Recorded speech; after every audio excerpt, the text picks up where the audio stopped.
तो good afternoon students.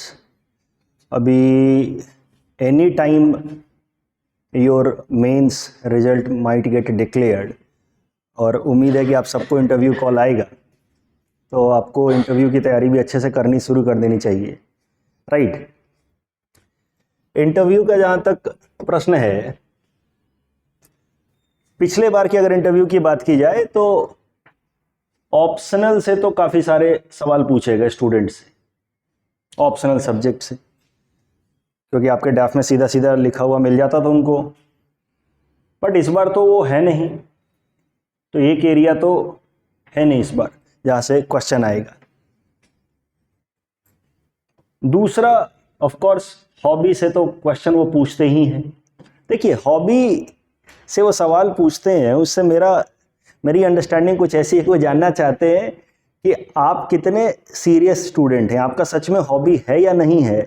वो कम important है, ज़्यादा इम्पॉर्टेंट है कि आपने अगर कुछ हॉबी सोचा है इंटरव्यू बोर्ड के सामने रखने का, तो उसको आप ठीक से प्रिपेयर करके आए हैं कि नहीं आए हैं। That also reflects your seriousness.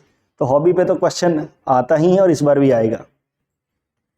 अभी कुछ स्टूडेंट्स बता रहे हैं इसे, बाकी सारे इंटरव्यू चल रहे हैं, तो वहाँ पे अब चूंकि ऑप्शनल नहीं है, तो ऐसा भी सुनने को आ रहा है कि एथिक्स से भी कुछ क्वेश्चंस पूछ रहे हैं, मोरालिटी क्या है, और इस तरीके से how ethical standards vary from society to society, ऐसे कुछ चीज़ें हैं। तो उसको भी एक बार आप लोग देख लीजिएगा।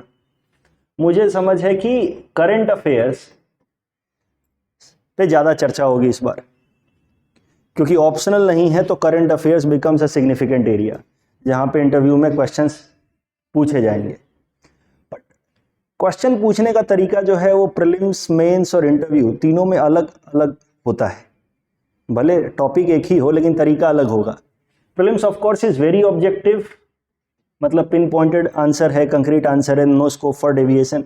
मेंस आप कह सकते हैं मिक्स है सब्जेक्टिविटी और ऑब्जेक्टिविटी का, वहाँ पे आपको ज़्यादा पॉइंट्स लिखने होते हैं। बट इंटरव्यू में आपको बातचीत करनी होगी बोर्ड के साथ, और इंटरव्यू में अगर आपको कोई भी इशू कहानियों की तरह अगर पता है, अगर आप उनको कुछ कन्विंसिंग आर्ग्यूमेंट्स दे पाते हैं, ऑफ कोर्स काफ़ी हम्बल तरीके से, ये नहीं कि उनकी बातों को कट कर दिया, तो आपके लिए एक अच्छा इंप्रेशन बनेगा उनके मन में कि हाँ, ये बच्चा जो है सिर्फ बुक की नॉलेज नहीं रखता है, थोड़ा इंटरेस्ट भी रखता है दुनियादारी में।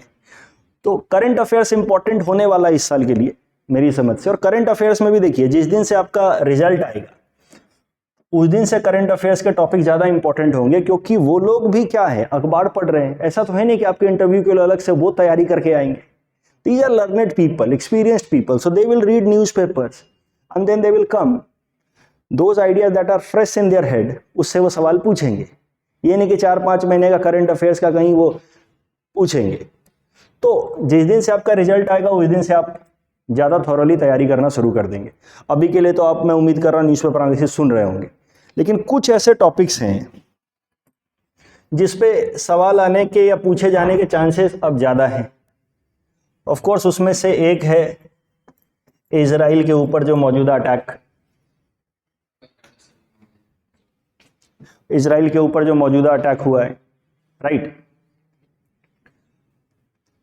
मेरी समझ है अबॉर्शन को लेकर के जो बहस चल रही है, अभी सेम सेक्स मैरिज को लेकर के बहस शुरू हो गई, ग्लोबल हंगर इंडेक्स, ऐसे कम से कम 10-12 ऐसे टॉपिक हैं जो कम से कम 2-3 महीनों तक तो काफ़ी ज़्यादा इम्पोर्टेंट रहेंगे, चर्चा में रहेंगे।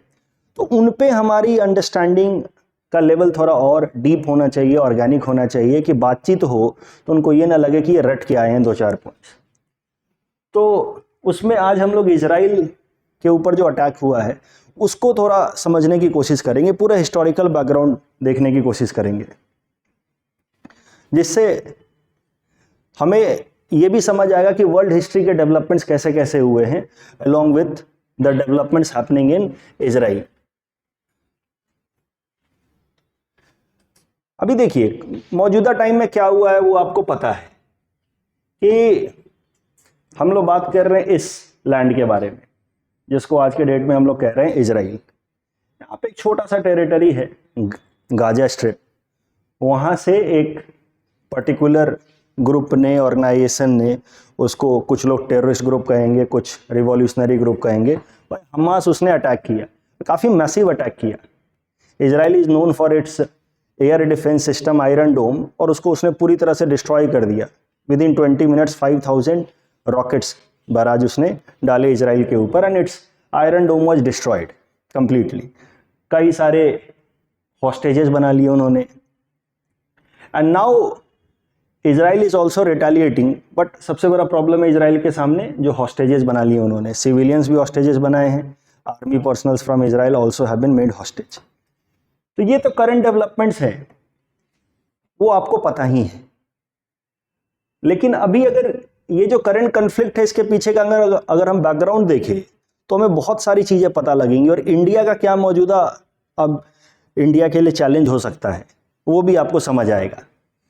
तो थोड़ा देखते हैं डिटेल में, जिससे हमें इंटरव्यू बोर्ड के सामने एक कॉम्प्रिहेंसिव तरीके से नॉलेज रखने का मौका मिल पाए। So we are talking about this land which belongs to West Asia, ठीक है जी, इसको मिडिल ईस्ट भी कहते हैं। अभी अगर इस लैंड की आप बात करें तो 3000 साल पहले तक, मतलब in the BC era itself, यहाँ पे एक पर्टिकुलर तरह की कम्युनिटी रहती थी जिसको जूडिया कम्युनिटी कहेंगे। उन्हीं कम्युनिटी के लोग, उन्हीं ट्राइब के लोग आज जूस या यहूदी कहे जाते हैं। बट अगर आप ये लैंड देखो तो ये है बिल्कुल ट्राई जंक्शन पे, tri junction of Africa, Asia and Europe. तो कोई भी वॉरिंग ट्राइब अगर ज़्यादा एस्पिरेशनल होगा तो वो दूसरे एरिया पे अटैक करने की कोशिश करेगा, तो उसको यहाँ से तो गुजरना ही होगा। तो फ्रीक्वेंट रेड्स इस एरिया पे होते रहे, and that force this Judea tribe people to migrate out of this region. Outflux happened, और जो मेजर आउटफ्लक्स स्टार्ट हुआ that started in 7th century AD with the rise of Islam. ठीक है, दो इंपॉर्टेंट लोकेशन आपको पता है इस्लाम के राइज से रिलेटेड, मक्का एंड मदीना, आज के मौजूदा सऊदी अरेबिया में है वो। तो इस्लाम के राइज के बाद some of these tribal people called themselves Judea tribe, they either converted to Islam, most of them migrated out of this place. तो ये जूस के लिए हिस्टोरिकल लैंड रहा है, but for some reason they migrated out. अभी देखिए juice लोग जहां भी गए, ऐसे तो देखिए प्लेन स्टेटमेंट देना ज़्यादा सही नहीं माना जाएगा, बट जूस लोगों के लिए एक प्लेन स्टेटमेंट दिया जाता है कि they have been very hard working, very industrious. So wherever they went, they created some fortune for themselves. They started with nothing, but they created fortune. They became basically economically a very stable group. तो देखिए economy wise काफ़ी developed group, लेकिन अगर population wise बात की जाए तो they always remained in minority. वो अपने हिस्टोरिकल लैंड से माइग्रेट आउट करके यूएस में, तो फ्रांस में, ब्रिटेन में जा करके रह रहे। इकोनॉमिकली काफ़ी इन्फ्लुएंशियल, लेकिन demography wise they are in minority. और इकोनॉमिकली इन्फ्लुएंशियल थे, so they had capital also, they have been rich in capital always, fund. तो जब इंडस्ट्रियल रिवॉल्यूशन आया 18th सेंचुरी में, सबसे पहले माना जाता है ब्रिटेन में आया, फिर धीरे धीरे फ्रांस में आया। तो इंडस्ट्रियल रिवॉल्यूशन 18th सेंचुरी में जब उसकी शुरुआत हुई, first industrial revolution, steam based engine, तो उसमें सबसे ज़्यादा फंडिंग जूस लोगों की तरफ से ही आया। और industrial revolution will naturally lead to colonialism. You see how, industry बनाने का मतलब है कि अब मास प्रोडक्शन होगा। आप मैनुअल जब काम करते हैं तो काफ़ी लेसर स्केल पे प्रोडक्शन करते हैं, but when you setup industry तो आप मास प्रोडक्शन करें, राइट। और मास प्रोडक्शन का मतलब है कि आपकी देश की ज़रूरतें से ज़्यादा आप प्रोड्यूस कर रहे हैं, तो naturally you will look for some other markets across the globe. At the same time when you are producing more through the industries, तो आपको अपना वर्क फोर्स जो है वो इंडस्ट्रीज की तरफ शिफ्ट करना होगा। तो एग्रीकल्चर से आपको कुछ पॉपुलेशन को निकाल करके इंडस्ट्री में लगाना होगा, तो एग्रीकल्चरल प्रोडक्शन कम होगा, और agriculture works as supply side for industries. भाई शुगर केन प्रोडक्शन होगा तब तो शुगर प्रोड्यूस होगा, कॉटन का प्रोडक्शन होगा, कॉटन ग्रो करा जाएगा तब तो कॉटन टेक्सटाइल्स बनेंगे। तो जिन देशों में भी इंडस्ट्रियल रिवॉल्यूशन आए वहाँ पे मास प्रोडक्शन होने लगा, और अब ये लोग मार्केट के सर्च में और रॉ मटेरियल के सर्च में, क्योंकि इनके देश में इतना सारा रॉ मटेरियल एग्रीकल्चर से नहीं मिल रहा था इनको, तो मार्केट के सर्च में और रॉ मटेरियल के सर्च में ये निकलेंगे अपने देश से बाहर। उस चक्कर में दुनिया के अलग अलग जगहों पे जाएंगे एज ए ट्रेडर। बट जब ये देखेंगे कि दुनिया के अलग अलग जगहों पे पॉलिटिकल कंडीशन जो है वो काफ़ी वीक हैं, अपॉर्चुनिटी है कि वहाँ पे वो अपना पॉलिटिकल कंट्रोल जमा सकते हैं और वहाँ की इकोनॉमी को वो ट्वीक कर सकते हैं फॉर देयर ओन बेनिफिट, तो फिर उन जगहों पे वो पॉलिटिकल कंट्रोल जमा लेंगे और उसकी इकोनॉमी को ऐसे रिस्ट्रक्चर करेंगे जिसके कारण वहाँ की जो इकोनॉमिक स्ट्रक्चर है वो वहाँ के लोगों को कम फायदा दे और कॉलोनियल मास्टर्स को ज़्यादा फायदे दे। तो इसीलिए ब्रिटिशर्स को, फ्रेंच को कहा गया colonial masters. They went to the different parts of the world जहाँ पे पॉलिटी डेवलप नहीं था और उसको उन्होंने गुलाम बनाया। हम लोग कहते हैं कॉलोनी। फाइन। तो industrial revolution naturally led to colonialism. First of all these people moved out as traders and then when they found right opportunities they colonized. Country like India was also victim of this approach. Colonialism led to conflict. जैसे ये देखिए, मान लीजिए Britain है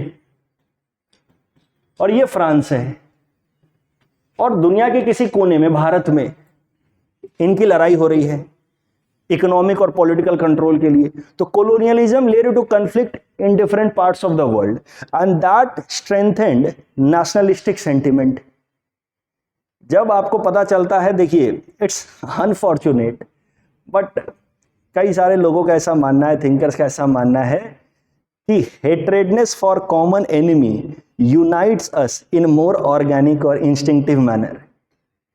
कोई higher cause के लिए हम इतना जल्दी यूनाइट नहीं होंगे, लेकिन किसी के लिए अगर हेट हो तो हम बहुत जल्दी यूनाइट हो जाते। तो ब्रिटेन के अंदर खबर जा रही है कि फ्रेंच लोगों ने हमारे ब्रिटिश भाइयों को मारा, फ्रांस के अंदर खबर जा रही है कि ब्रिटिश लोगों ने हमारे फ्रेंच भाइयों को मारा। And that led to structuring consolidation of Britain as a nation state, right, France as a nation state. तो नेशनलिज्म की भावना कि we are one, we speak one language, so we belong to one family, that was result of colonialism.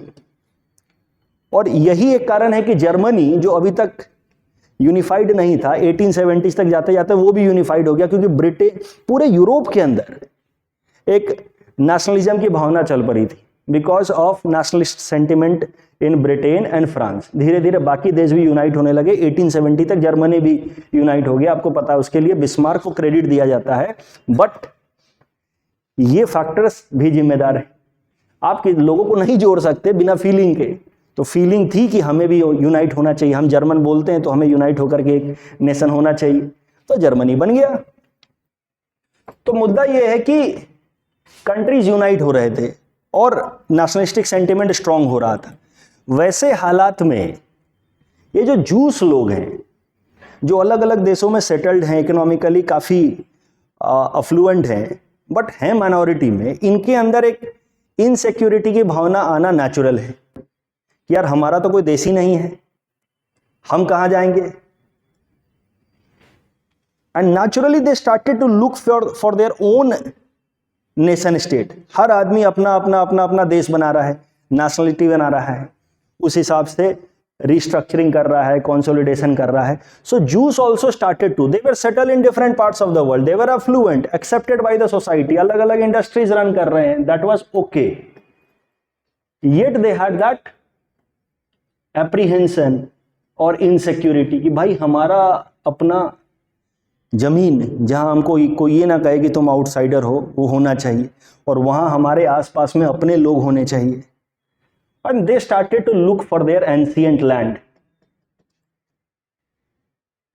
और यहां से start हुआ एक movement जिसको कहते हैं वो लोग Zionism movement. Zionism movement comes from the word Zion. यहां पे एक हिल है, जायोन हिल, उस हिल के ऊपर इन जूस लोगों का एंशिएंट टाइम में काफी इंपॉर्टेंट सैक्रेड इंफ्रास्ट्रक्चर, टेम्पल्स बनाए गए थे। तो जायोन मतलब ये लोग मानते हैं टेम्पल माउंटेन के ऊपर, जायन माउंटेन के ऊपर कई सारे इनके इंपॉर्टेंट रिलीजियस स्ट्रक्चर्स हैं। तो उसी से नाम जोड़ करके इन्होंने स्टार्ट किया Zionism movement, that simply means कि let's go back to our ancestral land, settle there, let's create our own nation with our own people which we can call our own land, where no one should call us outsider. And with this started Jainism movement. अभी Jainism movement किस ground पे ये लोग कह रहे हैं कि ये हमारा लैंड है? क्योंकि ये लोग देखिए अलग अलग प्रूफ दे रहे हैं कि देखिए हमारा उस माउंटेन हिल पे पुराना रिलीजियस स्ट्रक्चर है, टेम्पल है। ये लोग ये भी प्रूफ दे रहे हैं कि देखिए बाइबल के अंदर लिखा है कि इवन गॉड हैज एक्सेप्टेड और God has given a decree that this land should belong to Jews, this Palestinian land should belong to Jews. देखिए बाइबल या इस तरह के जितने भी रिलीजियस स्क्रिप्चर्स हैं उनको अलग अलग तरीके से इंटरप्रेट किया जा सकता है, they are not straightforward. तो ये लोग ऐसे कुछ बाइबल के कुछ कुछ एरियाज को कोट करके कहते हैं कि देखिए यहाँ पे तो even God is saying through Bible कि this land belongs to Jews, और इस कारण से दिस लैंड इज आवर, इसको हम रिक्लेम करेंगे और यहाँ पे हम अपने लिए एक अपना nation state, juice nation state बनाएंगे। बट अब इस जूस नेशन स्टेट में समस्या बस इनकी एक ही थी कि यहाँ पे अब तक ये बात चल रही है 1890s तक की, तब तक इस्लामिक सेटलमेंट काफ़ी स्ट्रांग हो चुका है, अलग अलग इस्लामिक स्ट्रक्चर्स बनाए जा चुके हैं। इस्लामिक स्ट्रक्चर्स के अलावा जूस लोगों के बाद ही चलिए क्रिश्चियनिटी की स्टार्ट हुई, लेकिन क्रिश्चियनिटी स्ट्रक्चर्स भी यहाँ बनाए जा चुके हैं। अब इस एरिया में अगर इस्लामिक स्ट्रक्चर की बात की जाए तो ये स्ट्रक्चर आप देखिए, यही जायन हिल पे ये स्ट्रक्चर आप देखिए, this is known as Dome of Rock. It is considered as third most important sacred place for Islamic people, क्योंकि यहीं से it is considered that the prophet attend और राइजेड टू हेवन। इससे थोड़ी दूरी पे इनका एक काफी सैक्रेड मॉस्क है, अल अक्सा मॉस्क, ठीक है। तो ये लोकेशन, और यहीं पे साइड में इनका अपना जो एंशियंट टाइम का टेम्पल है उसके कुछ रिमेन्स बचे हैं, जिसको ये लोग वेस्टर्न वॉल से कुछ रिमेन्स बचे हैं, वेस्टर्न वॉल से कह रहे हैं। ये इनका सबसे इंपॉर्टेंट लोकेशन है, दिस उनके सैक्रेड लैंड में अल अक्स, ये जो जायन हिल है उसके ऊपर ये 3-4 इंपॉर्टेंट स्ट्रक्चर, क्रिश्चियनिटी के लिए भी कुछ इंपॉर्टेंट स्ट्रक्चर है, इस्लाम के लिए भी है और जूस के लिए तो है ही है। दैट वाज द प्रॉब्लम कि अब रिक्लेम करें तो करें कैसे, क्योंकि वहां पे कोई और बैठा हुआ है। जाइनिज्म मूवमेंट अभी बस कॉन्सेप्ट में था, उसको कंक्रीटाइज कर दिया, कंसोलिडेट कर दिया दिस जेंटलमैन ने, थियोडर हर्जल ने, जब उन्होंने 1897 वेरी इन्फ्लुएंशियल जूस, इन्होंने 1897 में एक कांग्रेस बुलाया, जाइनिज्म कांग्रेस इन बासेल, स्विट्जरलैंड।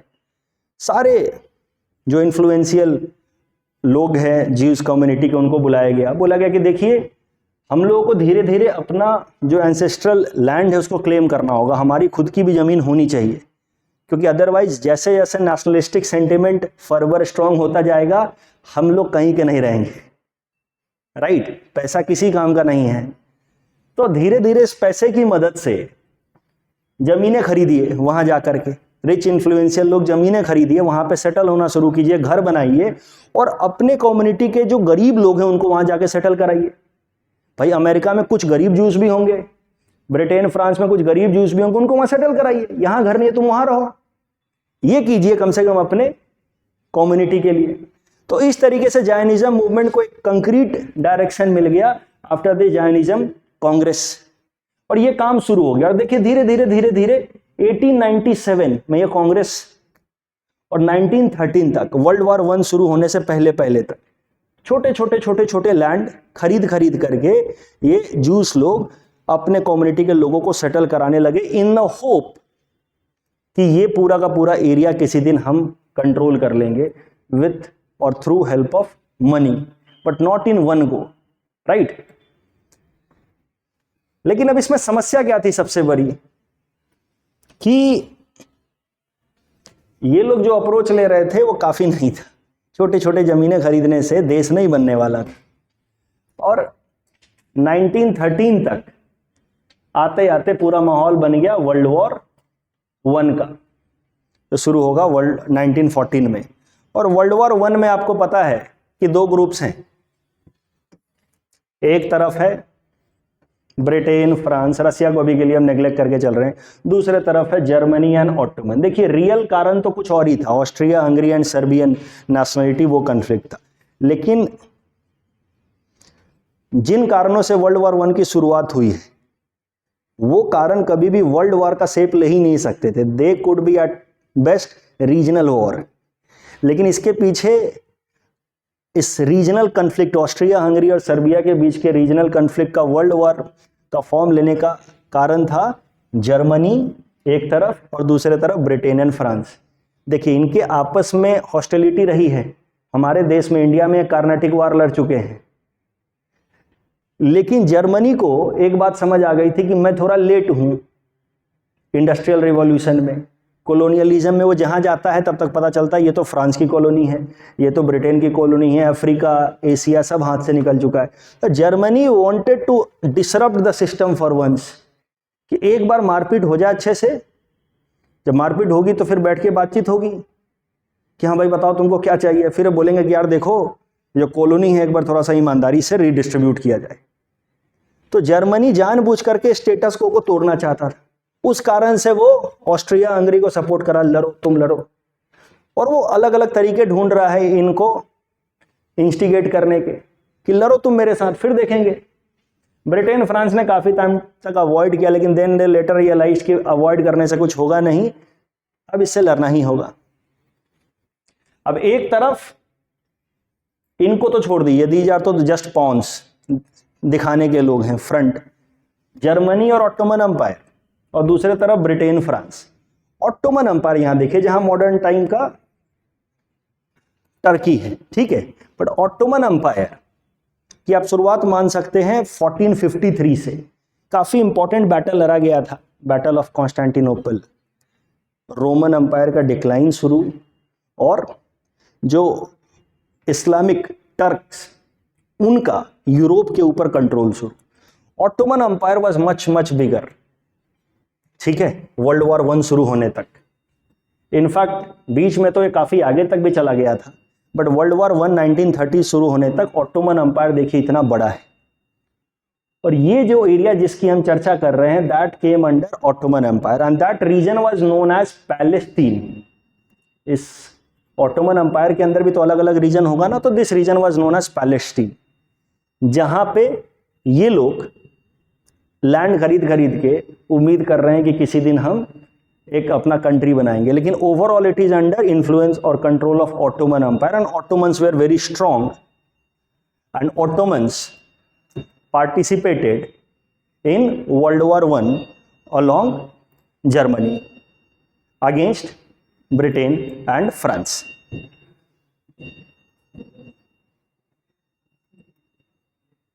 ठीक है, लेकिन लड़ाई शुरू होते ही 2 साल में ही ब्रिटेन फ्रांस को समझ आ गया कि यार ये जीतेंगे नहीं, it's just matter of time, Ottomans and Germans will get defeated. These central powers will get defeated. Allied powers उनको हरा देंगे। तो इनकी पहले ही नजर आ गई, इनकी लालच बनने लगी इस एरिया को लेकर के। ये देखिए ये एरिया, इतना सारा एरिया है ऑटोमन्स का, इनमें से जूस को चाहिए ये वाला अपने पुराने एंसेस्ट्रल लैंड में सेटल होने के लिए। और ब्रिटेन फ्रांस ऑटोमन से लड़ रहे हैं वर्ल्ड वॉर 1 में, और ऑटोमन्स का उनका ये वाला एरिया ऑटोमन्स का उनके खास इंटरेस्ट का है, क्योंकि इस एरिया में मिल रहा है क्रूड ऑयल जो उनके इंडस्ट्रियल रिवॉल्यूशन को और ज़्यादा फर्दर फ्यूल अप कर सकता था। तो इनको एक बात समझ आ गई थी कि यार ये ऑटोमन ने ना गलत साइड चुन लिया, जर्मनी को तो हम हराएंगे ही और ऑटोमन्स का भी ये वाला एरिया छीनेंगे। वर्ल्ड वॉर 1 में ब्रिटेन और फ्रांस का बहुत कुछ स्टेक पे था।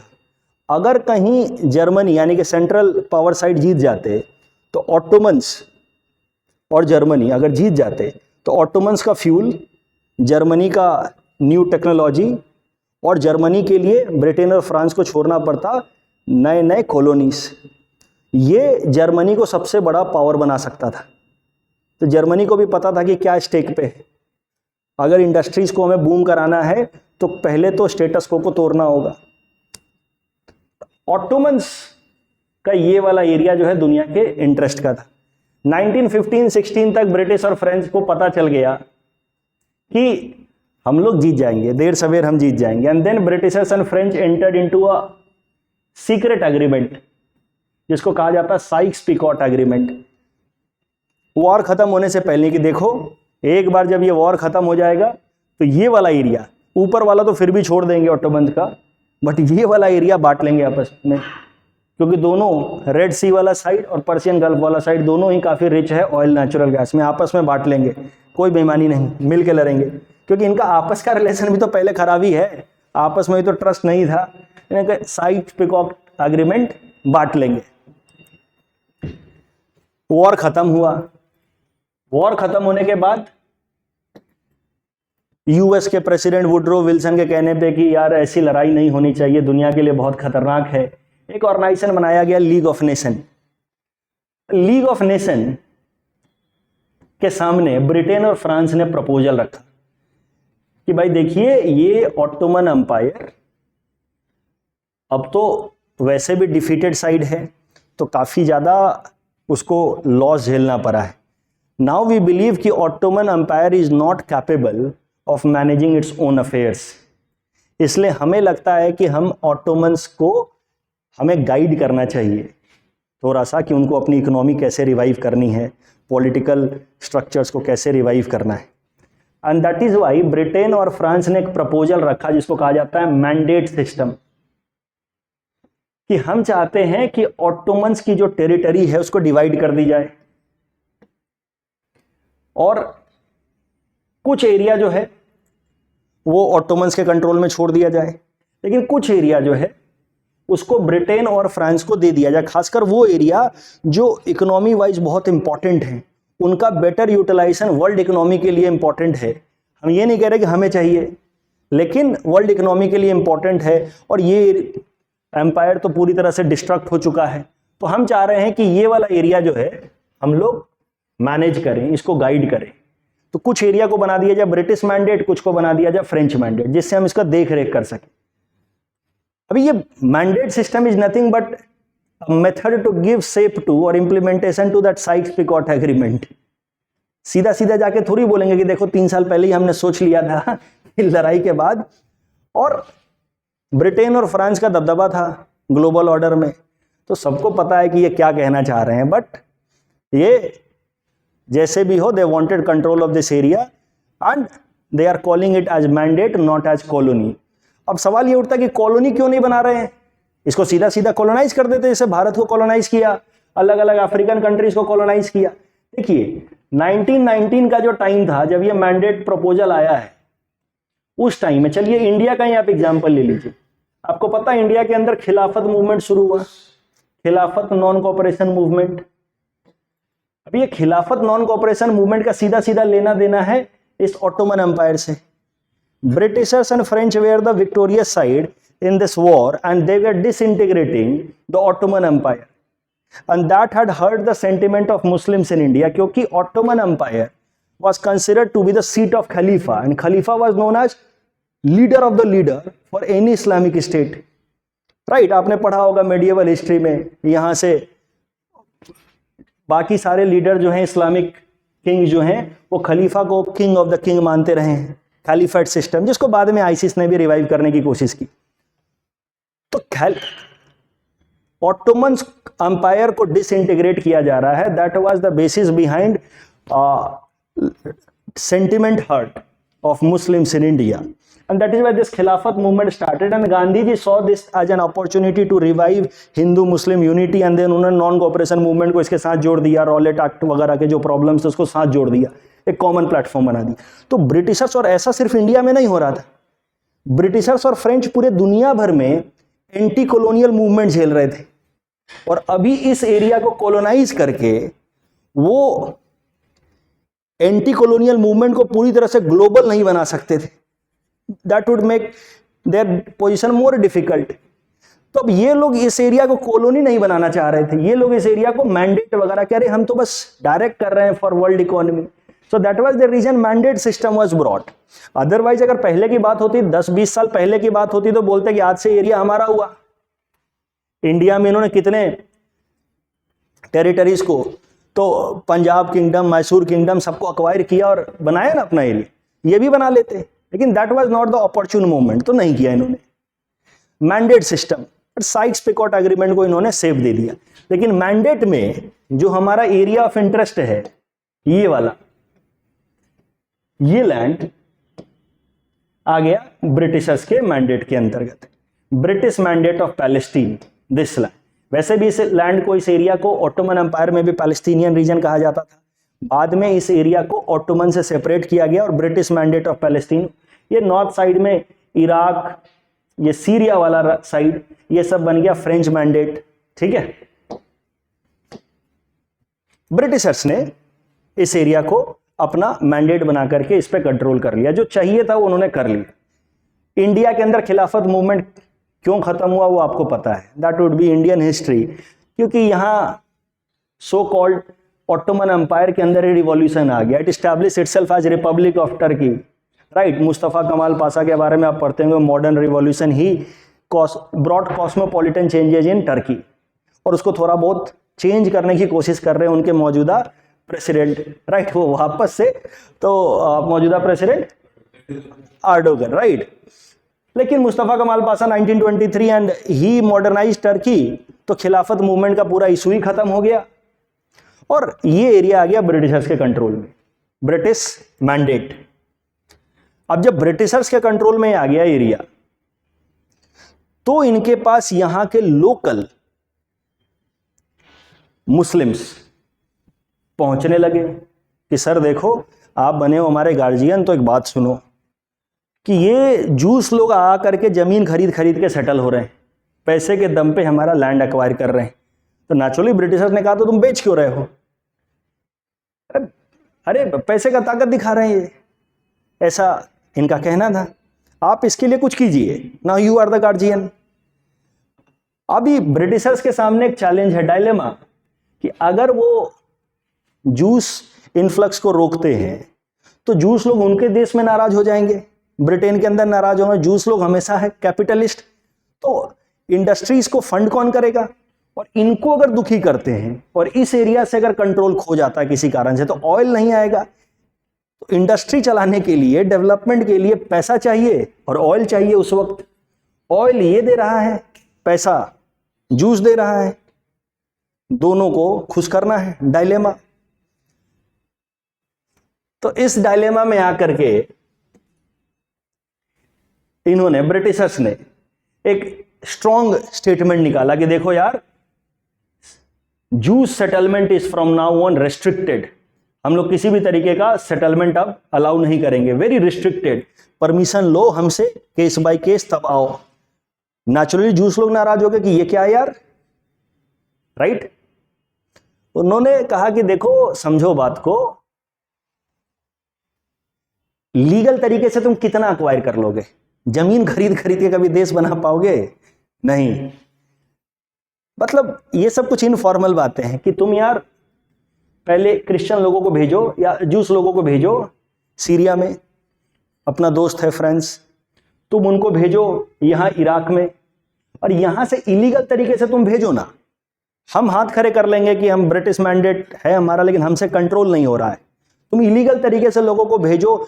आज के डेट में तो 1-1 इंच जमीन पे लोगों ने कब्जा कर लिया, घर बना लिया, जंगलों को भी काट दिया। उस टाइम में तो काफी सारा ओपन एरिया था। बोले यार जंगलों को काट काट के घर बनाओ, तो जमीन खरीद खरीद के कभी देश थोड़ी बनेगा। तो ये जो रिस्ट्रिक्शन लगाया ब्रिटेन ने फॉर्मली, दैट, और ब्रिटेन ने ये रास्ता दिखाया इलीगल सेटलमेंट का कि आओ, सारे जो नेबरिंग स्टेट्स हैं सब अपने ही हैं। इनफैक्ट इजिप्ट भी अपना ही है, क्योंकि इजिप्ट भी ब्रिटिश टेरिटरी था, कॉलोनी था, इसको बाद में आज़ादी मिलेगी। तो इधर से आओ और चुपचाप से जंगल काटो, घर बनाओ, सेटलमेंट हो। और इस तरीके से ब्रिटिशर्स कह रहे हैं कि भाई हम तो पूरी कोशिश कर रहे हैं जूस सेटलमेंट को रोकने का, और दूसरी तरफ जूस सेटलमेंट बढ़ता भी जा रहा है। ये सब बात हो गई वर्ल्ड वॉर वन के बाद की जूस सेटलमेंट बढ़ रहा है। कुछ साल बाद एक लेटर पब्लिक डोमेन में आ गया जो लिखा गया था वर्ल्ड वॉर वन के टाइम में। 1917 का ये लेटर है, वर्ल्ड वॉर वन चल रहा था। उस टाइम के ब्रिटिश सेक्रेटरी, यूके के फॉरेन सेक्रेटरी आर्थर बाल्फर ने एक लेटर लिखा था जूस लीडर लॉर्ड रॉथचाइल्ड को। किसको लिखा, क्या लिखा, वो कम इंपॉर्टेंट है। देखिए क्या लेटर में है कि भाई देखो जूस लोग, आप कैसा है, आप पूरा फंड दो हमें ब्रिटेन को वर्ल्ड वॉर वन में अगेंस्ट जर्मनी, हमें वर्ल्ड वॉर वन जीतने दो। हम प्रॉमिस करते हैं कि आपका जायनिज्म मूवमेंट को हम इंस्टीट्यूशनलाइज करेंगे, हम आपके लिए देश बनाएंगे। That was written in the letter and that letter was secret letter written by Arthur Balfour. तो इसको कभी कभार बाल्फर डिक्लेरेशन नाम से भी जाना जाता है। ये लेटर बाद में पब्लिक डोमेन में आ गया। अब जब पब्लिक डोमेन में आ गया तो जर्मनी के अंदर बवाल मच गया। सोचो क्या हो रहा है, जर्मनी वर्ल्ड वॉर वन में हार के बैठा है 1918 में, ठीक है, ट्रीटी ऑफ वर्साई में तमाम लिमिटेशंस खा के बैठा है। तो इतने लिमिटेशंस के बाद उसकी इकोनॉमी तो खराब होनी ही थी, चरमरानी ही थी। तो लोगों की इकोनॉमिक कंडीशंस खराब हो रही हैं और वैसे हालात में लेटर आ जाता है सामने पब्लिक डोमेन में कि अरे जूस लोगों को प्रॉमिस किया था बाल्फर ने कि उनके लिए अलग कंट्री बनाएगा, खाली हमको सपोर्ट करो वर्ल्ड वॉर वन में। हिटलर ने कहा कि हमारे देश के जूस भी मिले हुए हैं और इन्होंने भी फंडिंग दी है ब्रिटेन को, फ्रांस को, जिस कारण से हम हारे हैं। और हिटलर ने फिर लोगों को भड़काना शुरू किया। Hitler rose to power through democratic means only. So he got elected by 1930s, he got elected, became chancellor of Germany। फिर उसने भड़काऊ भाषण देना शुरू किया। वहां के जो लोकल रेजिडेंट्स हैं, सो कॉल्ड जर्मन्स, उनकी नेशनलिस्टिक सेंटिमेंट को अगेंस्ट जूस भड़काने की कोशिश की। तो जूस को जो डर था वो डर असल में सामने देखने को आया 1930 में कि कभी ऐसा शुरू हो जाएगा कि आउटसाइडर्स हैं।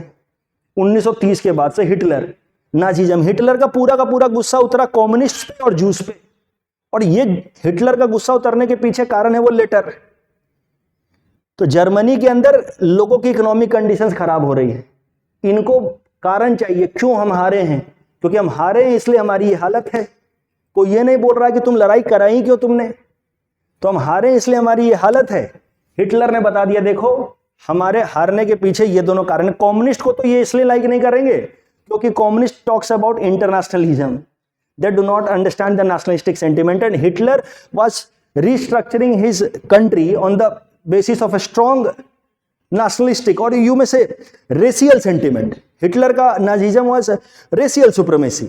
तो उसका नेशनलिज्म और रेशियल सुप्रीमेसी का आइडिया जो है वो थोड़ा मिक्स था, हाइब्रिड था।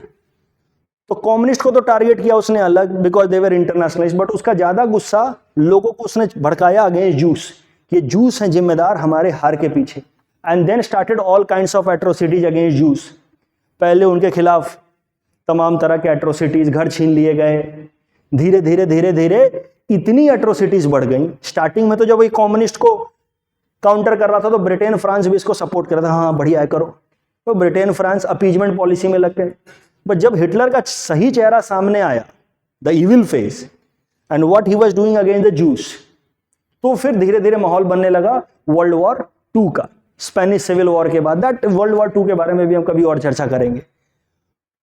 और जूस लोगों के खिलाफ इतने सारे एट्रोसिटीज शुरू हुए कि फिर जूस लोग फोर्सफुल तरीके से अपने अपने जगहों से बाहर निकलने, खासकर जर्मनी से। और जर्मनी के अंदर जो उनके खिलाफ मारकाट हुई, ये एक मैसेज था कि भाई अब हमें अपना देश बनाना ही होगा, नहीं तो आज जर्मनी में हुआ है कल कोई और शुरू कर देगा। These outsiders, we will have to create our state. और होलोकॉस्ट जब शुरू हुआ वर्ल्ड वॉर टू के दौरान, तो दैट वाज तो height of atrocity. So world war two के दौरान ही कई सारे जूस जैसे तैसे भी मैनेज करके आकर के यहां सेटल हो गए। तो व्हाइट पैचेज में आप देख रहे हैं वो जूस लैंड है, लीगल हो, ज्यादातर इलीगल सेटलमेंट।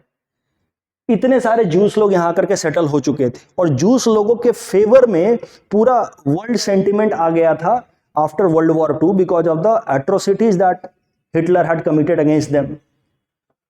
तो 1945 में जब वर्ल्ड वॉर टू खत्म हुआ तब तक ब्रिटेन की कंडीशन काफ़ी ख़राब हो चुकी थी और वहाँ पे पॉलिटिकल चेंजेस भी आ चुके थे।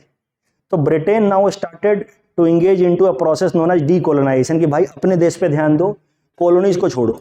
ब्रिटेन ने जाकर के सबसे पहले पैलेस्टीन को, ये जो लैंड है उस टाइम तक तो इसको पैलेस्टीन लैंड कहा जाता था, ठीक है, लैंड पैलेस्टीन लैंड, इसको जाकर के यूएन के हैंड ओवर कर दिया क्योंकि world war two was indication of failure of League of Nation. League of Nation वैसे भी टूथलेस ऑर्गेनाइजेशन था, I am so sorry, world war one के बाद से लीग ऑफ नेशन बना और वर्ल्ड वॉर टू जब लड़ा गया तो इट वाज क्लियर कि League of Nation is a toothless organization. तो लीग ऑफ नेशन को अबैंडन करके हमने बना दिया यूनाइटेड नेशन, स्ट्रॉन्गर ऑर्गेनाइजेशन जो इस तरह के वॉर को फ्यूचर में प्रिवेंट करे। यूनाइटेड नेशन के पास पहुंचा ब्रिटेन, कहा सर ये पैलेस्टीन लैंड आप संभालो और इस तरह के जितने भी बाकी कॉलोनीज हैं धीरे धीरे मैं अब उनको गिव अप कर रहा हूं। उसी प्रोसेस में इंडिया ऑल्सो गॉट इंडिपेंडेंस। तो अब पैलेस्टीन जो है यूएन का मामला बन गया क्योंकि Palestine was under control of UN, UN now was now it's guardian of this land. Palestine ने इस पे कमीशन बनाई, UN special commission on Palestine in UN ने एक स्पेशल कमीशन बनाई पैलेस्टीन के ऊपर 1947 में, UN special commission on Palestine. इसके 11 मेंबर्स थे, अलग अलग देश से मेंबर्स थे। देखिए इंडिया भले तब नया नया आज़ाद हुआ था लेकिन भारत का इन्फ्लुएंस ग्लोबल ऑर्डर में आज़ादी से पहले से भी था।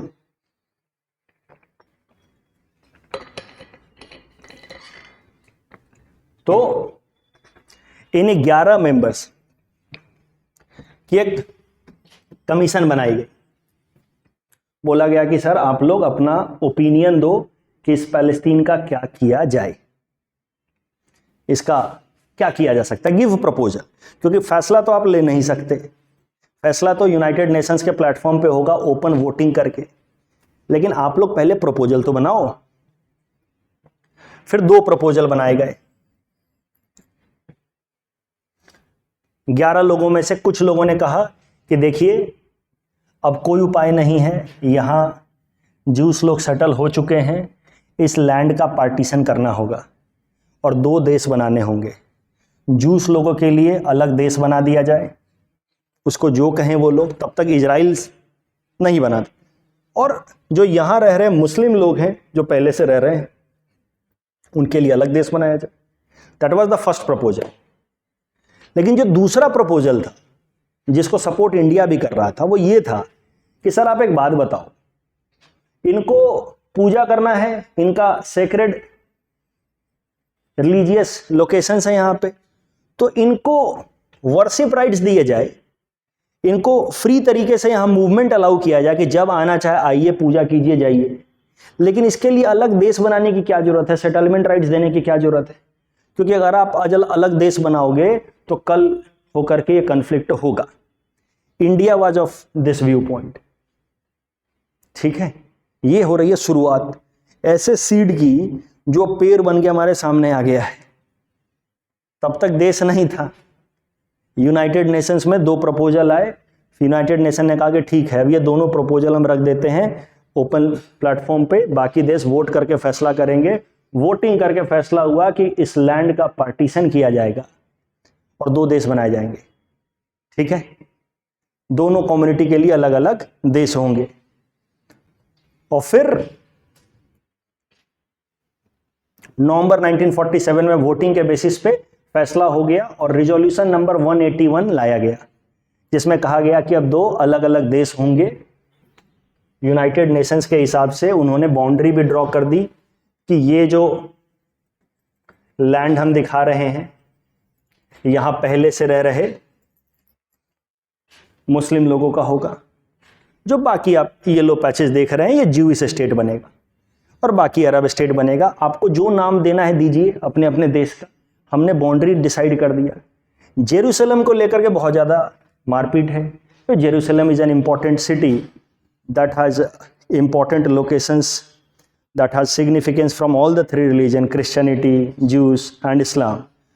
तो यूएन ने कहा कि जेरूसलम को हम बना देते हैं इंटरनेशनल सिटी, जिसका एडमिनिस्ट्रेशन हम खुद देखेंगे, किसी को नहीं बिलोंग करेगा, जिसको इच्छा आए पूजा वूजा करे जाए, लेकिन किसी का कंट्रोल में नहीं आएगा. This was resolution number 181. इस रिजोल्यूशन के इंप्लीमेंटेशन में एक दिक्कत थी कि ये जो लैंड आप देख रहे हैं वाइट पैच पे, यही लैंड बिलोंग कर रहा था पैलेस्तीन को. पैलेस्तीन कोई देश नहीं था, लेकिन आप एक लोकेशन कह सकते हैं, ठीक है, एक यूनिट कह सकते हैं, लैंड का यूनिट. एक साइड में है वेस्ट बैंक और दूसरे साइड में एक छोटा सा लैंड गाजा. ये दोनों ही लैंड जो है अलग अलग देशों को बिलोंग कर रहे थे. जैसे ये वेस्ट बैंक, कभी कभार लोग पूछते हैं कि सर ये इजराइल के ईस्ट में है तो इसको वेस्ट बैंक क्यों कह रहे हैं. ऐसा ही जोक चल रहा था उस मूवी में भी कि वेस्ट बंगाल इंडिया के से साइड में, वेस्ट में कि ईस्ट में, राइट. ये वेस्ट बैंक जो है वो इस जॉर्डन रिवर के रेफरेंस से वेस्ट, और ये वाला ईस्ट बैंक जॉर्डन रिवर का, ठीक है, जॉर्डन रिवर. और जॉर्डन के कंट्रोल में था ये वेस्ट बैंक भी और ईस्ट बैंक भी, ठीक है, जब ये पार्टीशन प्लान आया तो. और इजिप्ट का एरिया माना जाता था ये गाजा वाला लैंड. तो यूनाइटेड नेशन ने अपने पार्टीशन प्लान में ये कहा कि जॉर्डन आप ये वेस्ट बैंक वाला एरिया छोड़ दीजिए यहाँ के मुसलमानों के लिए, क्योंकि यहाँ पे जो मुसलमान रहते हैं वो एथनिसिटी वाइज आपसे थोड़े अलग हैं. और इजिप्ट आप भी ये वाला एरिया छोड़ दीजिए, हैं दोनों मुसलमान ही लेकिन एथनिसिटी वाइज वो आपसे थोड़े अलग हैं. तो ये पूरा एरिया जो है आप बनने दीजिए नया अरब स्टेट, ठीक है. मुद्दा ये है कि जब पार्टीशन प्लान आ रहा था उस टाइम में ये दोनों लैंड इनके पास था नहीं. ये लैंड जो है जिसको हम लोग कह रहे हैं वेस्ट बैंक, ये बिलोंग कर रहा है जॉर्डन को, और ये लैंड बिलोंग कर रहा है इजिप्ट को. लेकिन यूनाइटेड नेशन ने रिक्वेस्ट किया कि भाई यहाँ पे रहते वैसे ही पैलेस्टीनियन है, यानी कि यहाँ के मुसलमानों से मिलती जुलती एथनिसिटी है उनकी, तो आप ये लैंड छोड़ दीजिए. जॉर्डन आप ये लैंड छोड़ दीजिए, वैसे भी आपका इस्लामिक कंट्री बन रहा है, आप ये लैंड छोड़ दीजिए, ठीक है. जॉर्डन और इजिप्ट ने बात मान ली यूनाइटेड नेशन की, लैंड छोड़ दिया गया. तो टोटल ये वाला लैंड हो गया that included Gaza and West Bank. और मोस्टली वेस्ट बैंक और गाजा पे ही बना प्रपोज्ड पैलेस्तीन, ठीक है. पैलेस्तीन नाम नहीं दिया यूनाइटेड नेशन ने, बोला जो नाम आपको रखना है रखिए, और बाकी जो व्हाइट कलर से है वहां पे जूस स्टेट बनेगा. ये पार्टीशन प्लान बना करके यूएन ने दे दिया कि भाई लो अब अपना देश बनाओ. इजराइल कैसे बना? जो जूस लोग थे उन्होंने प्लान लिया, काम करना शुरू कर दिया कि हाँ भाई ठीक है, बन गया, जो चाहिए था हमें मिल गया, हमें जमीन. तो अपना बाउंड्री बनाना शुरू कर दिया, इन्होंने घेरना शुरू कर दिया. इनको घेरने में, अपना फेंसिंग लगाने में यूएस ने भी काफी मदद की, क्योंकि मैंने आपको पहले ही बोला है ब्रिटेन में, फ्रांस में, यूएस में जूस लोग नंबर्स में भले माइनॉरिटी हैं लेकिन इन्फ्लुएंस में, specially because of economic influence, they वे are having very high influence. तो वहाँ के जूस लोगों ने यूएस की सरकार पे दबाव बनाना शुरू किया कि भाई अब बन गया है हमारा अलग देश, यूएन ने तो पार्टीशन प्लान दे दिया है, लेकिन इसको बनाएगा कौन? इंटरनेशनल बाउंड्री कौन बनाएगा? स्ट्रक्चर्स कौन बनाएगा? तो यूएस की सरकार ने मदद की यहाँ के लोकल जो सेटल्ड जूस थे उनको अपनी बाउंड्री डिमार्केट करने में, ताकि एक नया देश बन जाए. उन्होंने नाम अपने देश का रखा इजराइल. मई 1948 में बन गया इनका देश इजराइल. अभी यहां जाकर के इन लोगों ने की है गलती. भाई इनको अपना देश बना लिया, तुम अपना बाउंड्री बना लो, खत्म करो. इनकी समस्या थी कि नहीं, तुम देश क्यों बना रहा है. इनको इससे मतलब ही नहीं है कि यूनाइटेड नेशन ने कहा है. अब this is reality. So this happens when you refuse to accept reality in your life. कि अब यही है, इसी के साथ जीना है।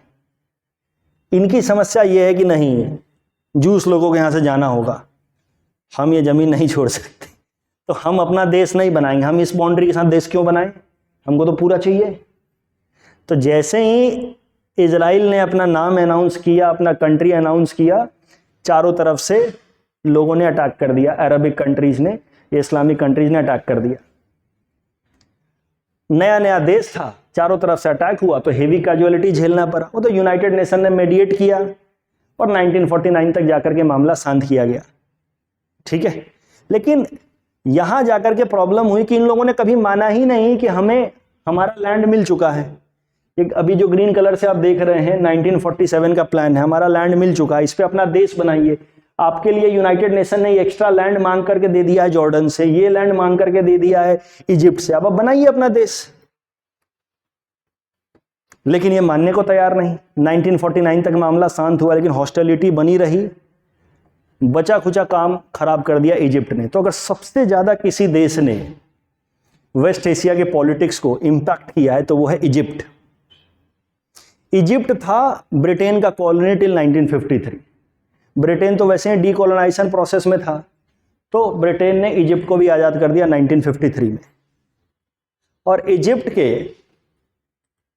जो पहले प्रेसिडेंट बने, पहले मिलिट्री लीडर थे नासिर, गामल अब्दुल नासिर, ठीक है। और नॉन अलाइनमेंट मूवमेंट में भी आप इनका नाम पढ़ते होंगे, नासिर बने। अभी नासिर जो है, इनको इजिप्ट का डेवलपमेंट कराना था, इकोनॉमिक डेवलपमेंट। इसके लिए इनको सबसे जो अच्छा प्लान समझ आया वो ये था कि नाइल रिवर पे डैम बनाया जाए, उससे पावर प्रोड्यूस किया जाए, उस पावर से अपने कंट्री का इंडस्ट्रियल डेवलपमेंट कराया जाए, और एक्स्ट्रा पावर बच जाए तो आसपास के देशों में बेचा भी जाए। तो नाइल रिवर का डेवलपमेंट और उस पर डैम उनका सबसे पहला प्लान था, पेट प्रोजेक्ट। लेकिन नया नया देश आज़ाद हुआ है, इसके पास इतना फंड ही नहीं है कि ये नाइल रिवर के ऊपर खुद से डैम बना सके।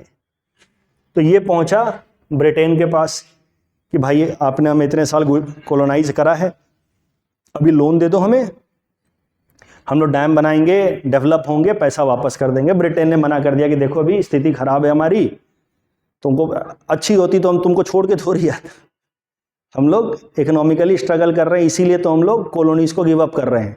Colonies have now become burden for us. ये पहुंचा फ्रांस के पास, फ्रांस ने भी कहा सेम स्टोरी। जैसे ब्रिटेन भाग रहा है अपनी कॉलोनी छोड़ के, एक टाइम में कॉलोनीज कमाई देते थे, अब खर्चे का कारण बन गए हैं। बहुत हालत खराब है, वर्ल्ड वॉर 2 ने बचा कुचा सब काम खराब कर दिया है। फ्रांस तो और ज्यादा पिटा था जर्मनी से, राइट। नासिर पहुंचे यूएस के पास कि भाई तुमने तो खूब पैसा कमाया है वर्ल्ड वॉर 2 से। That was true. यूएस की इकोनॉमी रिकवरी की है after great depression because of world war 2। जहां पे भी कंफ्लिक्ट होता है US start supplying arms ammunitions, तुम हेल्प करो।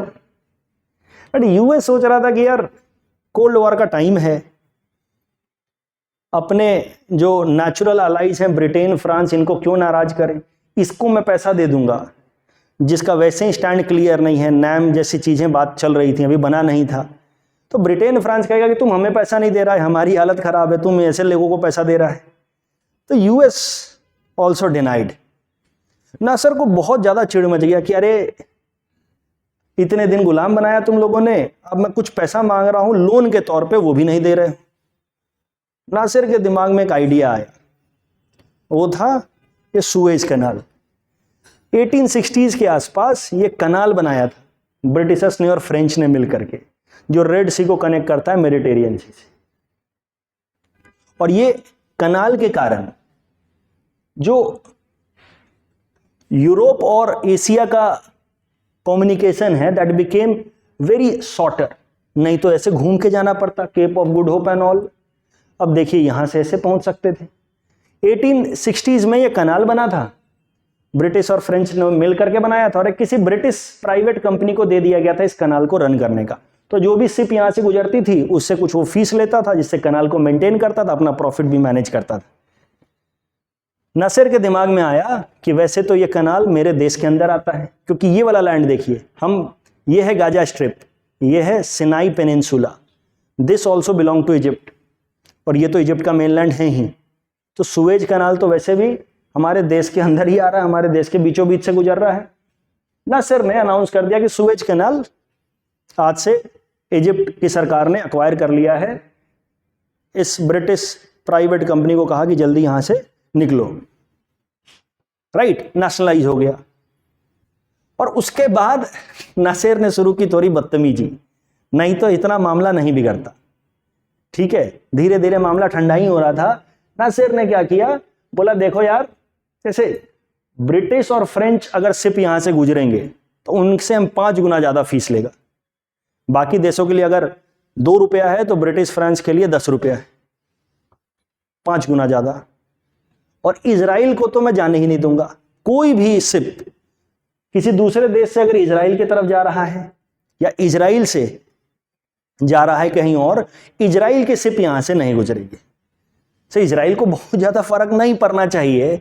Israel you see anyways opens in Mediterranean, लेकिन इजराइल स्टार्टिंग से ही थोड़ा इगोइस्टिक रहा है। लगा कि तुम ऐसा नियम कैसे बना दिया कि इजराइल की शिप ही नहीं गुजरेगी, क्यों बनाया, तुमको पैसा चाहिए पैसा लो, लेकिन how can you make such rule. उसने कहा नहीं, रूल है, हमारा कैनाल है तो रूल भी हमारा ही होगा। अभी इजराइल ने फिर सोचा कि यार कुछ करना पड़ेगा। अच्छा, सवाल ये उठता है कि नासिर इतनी बदतमीजी पे क्यों उतर आया था। ब्रिटेन फ्रांस से 5 गुना पैसा ले रहा है, इजराइल से क्यों मनाही कर दे रहा है। क्योंकि जब पहली लड़ाई लड़ी जा रही थी 1948 में, इजराइल अरब वॉर, तब ये बेचारा एक ब्रिटिश कॉलोनी है और ये चुपचाप से वॉर देख रहा है। Despite being an Muslim country, ये चुपचाप से वॉर देख रहा है क्योंकि ये ब्रिटिश कॉलोनी है। इजराइल अरब वॉर पहली लड़ाई लड़ी गई तो इसको लग रहा है कि दुनिया कैसे जानेगी, मेरे अरब फ्रेंड्स, मेरे मुस्लिम फ्रेंड्स कैसे जानेंगे कि मैं उनके साथ हूं, उनसे ज्यादा कट्टर हूं, इजराइल विरोधी हूं। पहले मैच में शुभमन गिल की तरह खेल नहीं पाया, दूसरे मैच में भी खेल नहीं पाया, तो तीसरे मैच में आते के साथ कि भाई मैं भी हूं इंडियन टीम में। इसने उस चक्कर में कि हम तो भाई देखो एकदम एंटी इजराइल है, इसी ने सारा देखो काम खराब किया इजिप्ट ने, ठीक है। इसने कहा इजराइल को तो गुजरने नहीं देंगे यहां से, एकदम हर जगह कि हाँ भाई नासिर है हमारा हीरो। बाकी लोगों का तो जोश ठंडा पड़ रहा था। अभी इजराइल कहाँ चुप बैठने वाला था। एक मीटिंग हुई, ये सबसे जोरदार मीटिंग है, ठीक है। फ्रांस में मीटिंग बुलाई गई, सीक्रेट मीटिंग, इजराइल, फ्रांस और ब्रिटेन की। यहां पे एक प्रोटोकॉल साइन किया गया, प्रोटोकॉल ऑफ सेवरिस, ठीक है। Anatomy of a war was plotted here, मतलब क्या है कि पूरा प्लान किया गया कि देखो अब तो एक बार इजिप्ट से लड़ाई करनी होगी, इसको तो सिखाना होगा सबक।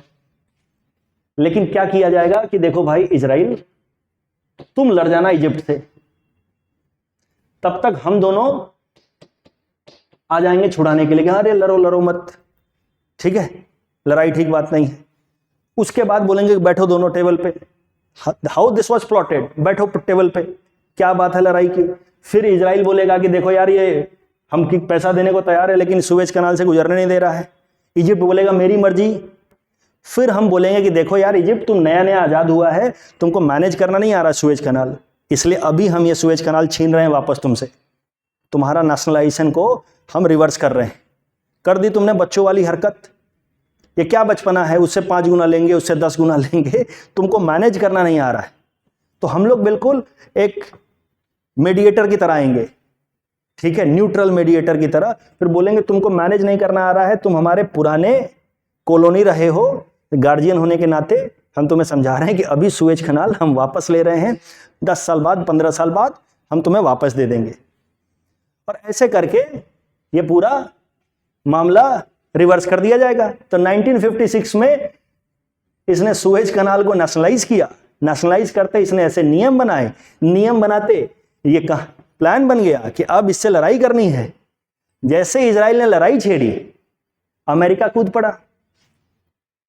देखिए ये काफी सिग्निफिकेंट मोमेंट है वेस्ट एशिया की हिस्ट्री का, मैं तो कहता हूं पूरे वर्ल्ड पॉलिटिक्स का। 1956 Suez canal crisis leading to second Arab Israel war, जिसमें मेनली अरब तरफ से इजिप्ट है और इजराइल तो है ही, पहला तो 1948 में था। ये सबसे सिग्निफिकेंट मोमेंट है क्योंकि अमेरिका कूद पड़ा, इजराइल से आकर के पूछ रहा है कि अरे ये क्या कर रहे हो तुम, इतना हमारा पैसा खर्च हुआ है, इतना एनर्जी खर्च हुआ है तुम्हारा एक देश बनाने में, तुमको चाहिए भी नहीं सुएज कनाल, तुम्हारा मेडिटेरियन सी में पोर्ट बना सकता है, तुमको क्यों लड़ना है। अमेरिका को तुरंत बात पता लग गई कि अच्छा ऐसे प्लॉटिंग हुई है। ब्रिटेन फ्रांस ने भी अमेरिका को समझाया, देखो यार ये एरिया जो है वो थोड़ा इसका पॉलिटिक्स कॉम्प्लेक्स है, स्टे आउट ऑफ इट, हम बेहतर समझते हैं, तुम बेवजह का इसमें पड़ रहे हो। और अमेरिका ने सीधा सीधा थ्रेटन कर दिया ब्रिटेन को कि सुनो भाई साहब, ऐसा है कि जमाना अब बदल चुका है, वर्ल्ड वॉर 2 के बाद से कहानी बदल चुकी है। जैसे एक डॉन गिर जाता है दूसरा डॉन राइज करता है, वैसी कहानी है। इस स्टेज को बोला गया end of pax Britannica and rise of PACS American. PACS मतलब होता है डिक्टेटेड पीस, दो लोग लड़ रहे हैं, हमने कहा सुनो ऐसा है कि अभी तुमको ये मिलेगा तुमको ये मिलेगा, मैंने कह दिया बात खत्म, अब कौन नहीं लड़ेगा। डिक्टेटेड पीस, दादागिरी से भी शांति बनाए रखना। ग्लोबल ऑर्डर जो है तभी बना रहता है जब there is a world police, there is someone who is in control of the entire global politics. Dictated peace, pact. तो वर्ल्ड वॉर 2 से पहले तक माना जाता था कि वर्ल्ड वॉर्स अंडर पैक्स और age of pax Britannica, where Britain is able to maintain global order. दुनिया में कहीं भी लड़ाई हो रही है, सुनो ऐसे नहीं होगा। अब ये आ जाता है, location is less important, your influence is more important. ये अमेरिका आकर के वेस्ट एशिया में कहता है कि इजराइल तुम नहीं लड़ोगे, पर इजराइल भी कहता हाँ सर गलती हो गई। PACS American, end of pax Britannica. Shashi Tharoor ने एक बुक भी लिखी है पैक्स इंडिका, इंडिया का कैसे ऐसा स्टेटस आएगा। तो इसने सेकेंड अरब इजराइल वॉर खत्म तो करा दिया, लेकिन सेकेंड अरब इजराइल वॉर ने दुनिया को यह भी बता दिया कि इसका टाइम खत्म हो चुका है, इसका टाइम शुरू हो चुका है। और इजराइल के पीछे कौन खड़ा है, ये गार्जियन की तरह। ईगल, आपको पता होगा यूएस को ईगल कहते हैं, लोग अपने प्राइड के लिए जाने जाते हैं, इसलिए अपने आप को लायन से, ठीक है, अभी बांग्लादेश से यही हारा है ना ठीक है, चलो कहीं आज हम ना हार जाए, ठीक है। अफगानिस्तान से आ रहा है, हाँ ठीक है, कोई बात नहीं, एक ही बात है, ठीक है। तो but they use lion in all of their symbols and all. Second Arab Israel war हो गया, इजिप्ट ने जो करना था कर दिया, लेकिन इजिप्ट के इस हरकत से जो नासिर को मिली पॉपुलैरिटी, उससे नासिर को बड़ा मजा आया कि अरब कंट्रीज में उसको माने जाना लगा लीडर, जबकि वो सबसे लेट आजाद हुआ है। अब नासिर चुप कहां बैठने वाला था, इसने क्या शुरू कर दिया, एक ग्रुप बनवा दिया। ये जो गाजा स्ट्रिप है वहां पे उसने एक ग्रुप बनवा दिया जिसका नाम रखा पीएलओ, ठीक है। वैसे ऊपर ऊपर से दिखाया जा रहा है कि एक इंडिपेंडेंट ग्रुप बना, पैलेस्टीनियन लिबरेशन ऑर्गेनाइजेशन। इसका लीडर बन गया यसीर अराफात, ठीक है। When young he looked like this.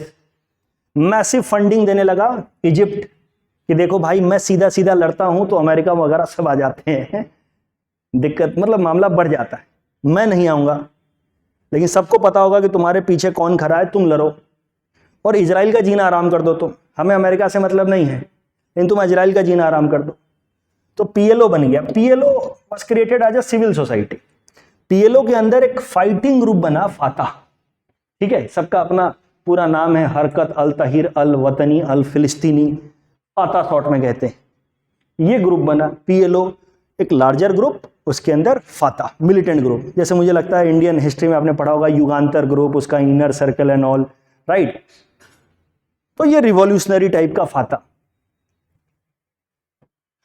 और फाता को काम दिया गया कि तुम बम वगैरह मारते रहो, अटैक करते रहो। और ये चीजें होने लगी 1956 से लेकर के 1967 तक, जहां पे इजिप्ट सीधा सीधा नहीं, लेकिन पीएलओ और पीएलओ का भी एक यूनिट फाता के थ्रू इजराइल को परेशान कर रहा है, ठीक है। और इजराइल तो वैसे ही बदतमीज, ठीक है, लेकिन उसको ये लोग परेशान कर रहे हैं। 1967 में इजिप्ट अपने यहां पे कुछ मिलिट्री मोबिलाइजेशन कर रहा था। देखो ये काफी डिस्प्यूटेड एरिया है। क्यों लड़ाई शुरू हुई 1967 में, थर्ड लड़ाई शुरू होगी। क्यों लड़ाई शुरू हुई इसको लेकर के अलग अलग लोग अलग अलग बातें लिखेंगे कि इजराइल ने शुरू किया तो इजिप्ट ने शुरू किया। ठीक है, मैं इस डिस्प्यूट में नहीं पढ़ना चाहता। ठीक है, लेकिन माना जाता है कि इजिप्ट ने अपने यहाँ पे मिलिट्री मोबिलाइजेशन शुरू किया, मतलब आर्मी का मूवमेंट यहां से यहां, यहां से यहां। This is generally done in order to give exposure to army of different regions. तो जब मिलिट्री मोबिलाइजेशन शुरू होता है तो नेचुरली आसपास के देश थोड़ा घबराते हैं कि अरे यार ये कहीं हम पे अटैक तो नहीं कर देगा। और ऐसे हालत में इजिप्ट में चल रहा है मिलिट्री मोबिलाइजेशन, इजराइल ने प्री एम्प्टिव स्ट्राइक कर दिया।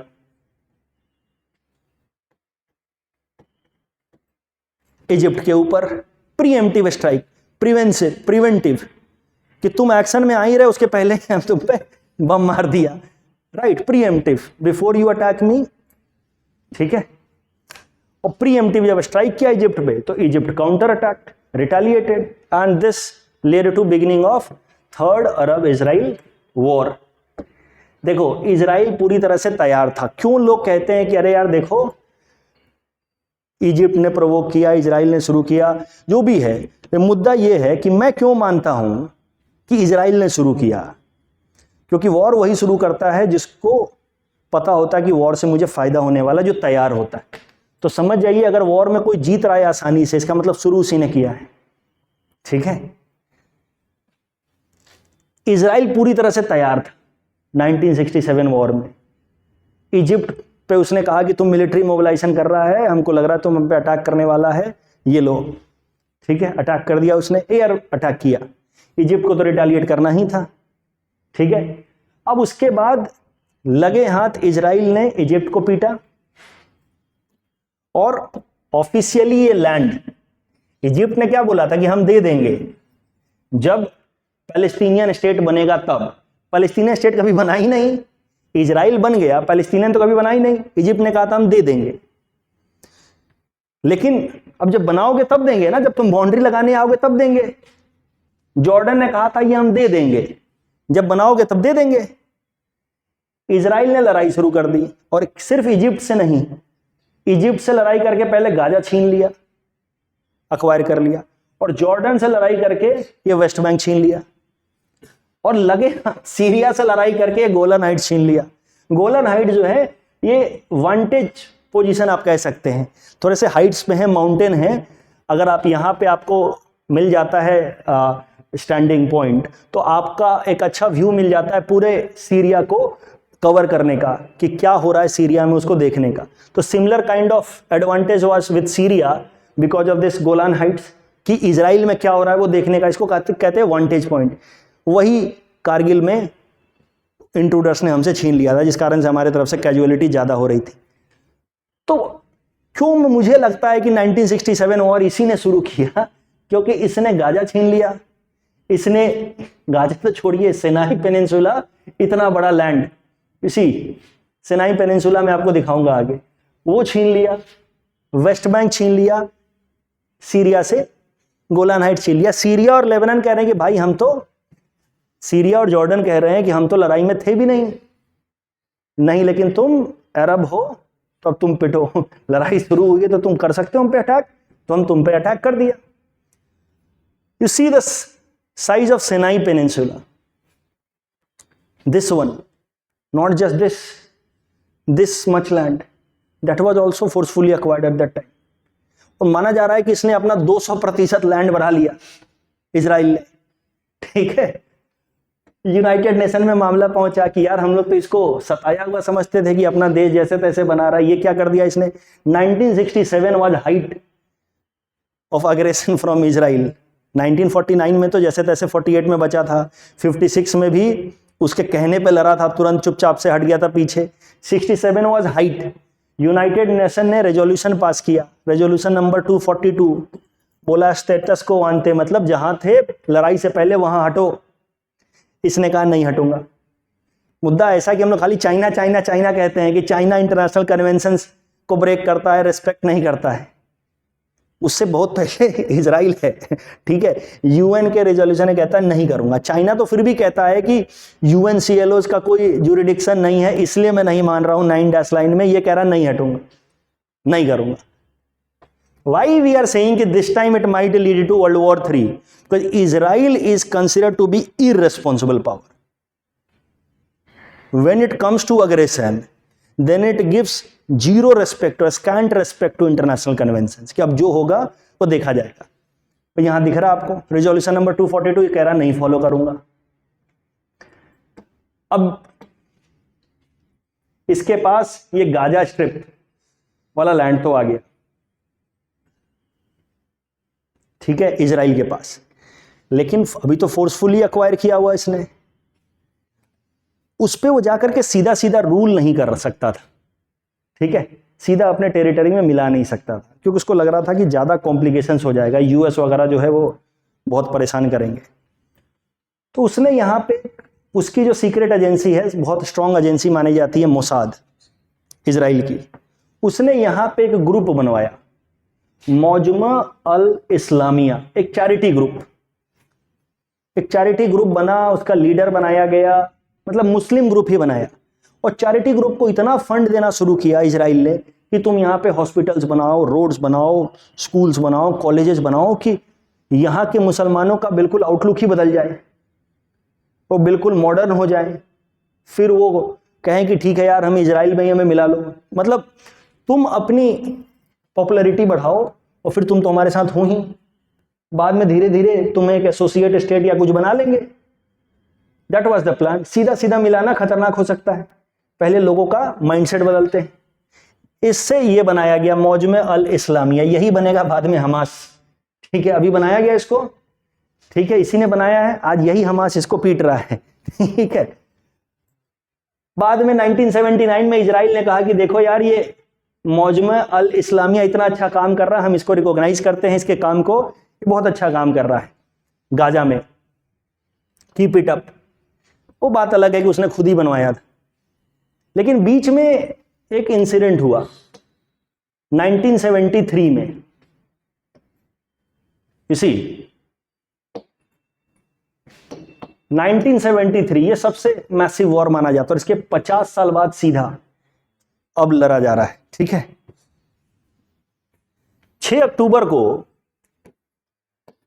ये जूस लोग मनाते हैं योम Kippur, means their new year. तो ये लोग योम किपुर मना रहे थे, देयर न्यू ईयर। 6 अक्टूबर को 1973 में एक ही बार इनके यहां पूरा फेस्टिव मूड था, ये वाला लैंड ये लोग अक्वायर करके बैठे हैं, पूरा फेस्टिव मूड है, यम किपुर मना रहे हैं, न्यू ईयर, चारों तरफ से इनके ऊपर अटैक हुआ, ठीक है, 1973 में। That was 4th Arab Israel war. तो आई जस्ट होप कि आपको अभी तक चीजें समझ आ रही होंगी, योम किपुर से चीजें काफी बदलेंगी। तो फर्स्ट तो बनते के साथ हो गया, सेकंड नासिर की बदमाशी, ठीक है, और फिर इजराइल को चढ़ा दिया उन्होंने, फ्रांस ने और ब्रिटेन ने। थर्ड 1967 में इजराइल का ओवर कॉन्फिडेंस। 1973 में Israel was not even suspecting. क्यों मौजूदा वॉर को जोड़ा जा रहा है? मुझे लगता है आपसे इंटरव्यू में भी पूछ लिया जाएगा कि योम किपुर वॉर रेपिटेशन क्यों बोला जा रहा है इसको। Same date Israel was not suspecting at all, Israel was very confident and suddenly attack, massive attack उसी तरीके का, इसीलिए इसको कहा जा रहा है योम किपुर 2, ठीक है जी। अभी योम किपुर में खूब सारा कैजुअलिटी हुआ इजराइल के अंदर, होना ही था, लेकिन यूएस तो हमेशा ही आ जाता है इजराइल के सपोर्ट में। 10-12 दिन तक इजराइल में कैजुअलिटीज हुई and then US came to the rescue of Israel.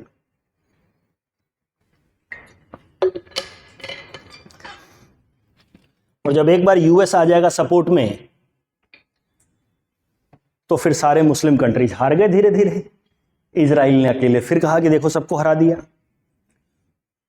योम किपुर वॉर ने इस्लामिक देशों का फ्रस्ट्रेशन जो है वो हाइट पे पहुंचा दिया इस वॉर ने, कि यार ये एक छोटा सा देश Israel Egypt, Jordan, Syria, Iraq, in fact Saudi Arabia 1932 में बन चुका था। हम लोग कर क्या रहे हैं? एक छोटा सा देश इजराइल हमें अकेले हरा देता है, जिसको हम चारों तरफ से घेरे हुए हैं। इनको एक बात समझ आ गई 1973 के बाद से, जो अभी तक नहीं समझ आ रही थी, कि ये इजराइल नहीं है, यूएस है।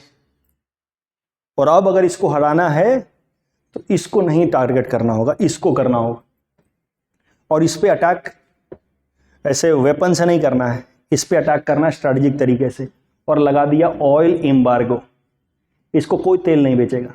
तो सबको बता दें, इसको सबसे ज़्यादा मतलब है तेल से। इसको सबसे, ये इस एरिया में इंटरेस्टेड ही है, इसको इजराइल से भी मतलब नहीं है। इस एरिया में इंटरेस्टेड ही है। Israel is an outpost for it in West Asia, ताकि कोई इसका पहरादारी करता है। इसका तेल बेचना बंद करो इसको। 2 सप्ताह में यूएस की इकोनॉमी जो है वो स्टैंड स्टिल पे आ गई, बिल्कुल। यूएस ने तुरंत कहा, ये बात है अक्टूबर में लड़ाई हुई यौम किपुर, दिसंबर में यूएस के ऊपर एम्बार्गो, कुछ दिनों में तो हार के बैठ गए, आत्ममंथन किया कि हमारा क्यों सिलेक्शन नहीं हुआ, और फिर बेहतर स्ट्रेटजी के साथ कि पहले यूएस को पकड़ो, ठीक है। और यूएस के ऊपर इन्होंने सैंक्शंस लगा दिए।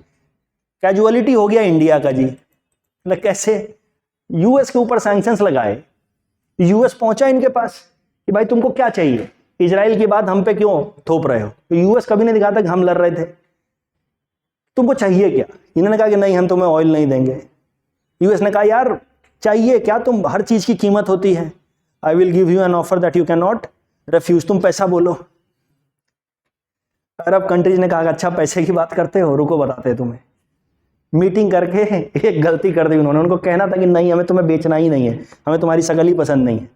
लेकिन उन्होंने मीटिंग करके कहा कि हाँ ठीक है, तेल खरीदना है, हमारा भाव लगेगा $2 पर बैरल के जगह पे अब $24 पर बैरल दोगे तुम। उनको लगा कि अपने आप सुन के अमेरिका भाग जाएगा, कि मजाक कर रहे हो क्या। अमेरिका का ओके डन, दूंगा। अब जब $24 पर बैरल सुनते, इनके मन में भी बेईमानी आ गया, करे इतना मिलेगा क्या। लगे सारा तेल अमेरिका को बेचने, जितना चाहिए था बेचने लगे। अमेरिका लगा ऑयल का पहले रिजर्व बनाने, उसी वक्त बनाया ओईसीडी कंट्रीज ने ये इंटरनेशनल एनर्जी एजेंसी, ताकि इस तरह के प्रॉब्लम्स को फ्यूचर में अवॉइड किया जा सके। तो this is how you learn from your past mistake, ठीक है, and then you prepare for future. लेकिन फंस गए हम लोग। हमारा देश 80% तक जो है ऑयल इंपोर्ट करता रहा है, ठीक है, अपना नीड का।